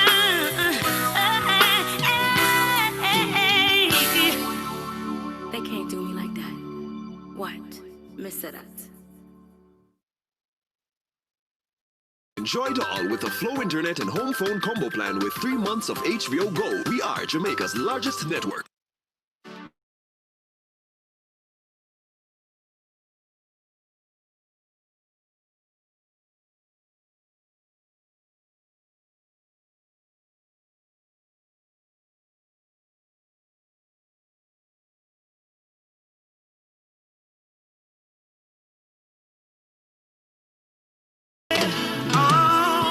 Hey DJ, can you play that song? Set the mood for me to all a different energy. I'm loving how the music sounds. You said the woman, them we are brave. Hey chimney, give me a little one drop. Make the bass line roll and catch. I'm in love how the rhythm top. Me and my woman a rock. Give me little one drop. Make the bassline roll and catch. I make we couple up and well I vibe non-stop. Me love it, me love it. Me love the juggling. All the one foot mother dance. So do no trouble him. Yo, never make up a face. No mean mugging. Good vibes in the place. No one watching. Long time so when I feel like this, you me like this. The bean well clean, so fresh. Oh yes, so blessed. Give me little one job. Make the bassline roll non-stop. Me love how the rhythm just a tap. Me and my woman a rock. Give me little one drop. The music from Jamaica. I make we couple up and all I vibe non-stop. Just like the drum and the bass line. You have it to hold you wind up your waistline. On it, me make one stop for just one drop of your love. Oh, you had me up a strap with lyrics. Give me the words and the melody to sing it. To make one stop, one drop of your love. Oh, one drop. Make the bassline roll non-stop. I'm in love how the music a top. Me and my woman a rock. Give me little one drop. Come make we couple up and all of I'm non-stop. It's something called Team the Records present a thing called one job for you and yours. Special request to all the nice and decent people. Wow, baby. And the voice of God, that's why they sing it, representing. Hey, a warm and easy. Oh, no, come in. And do remember, hey, who job bless no man curse, I will tell it to you.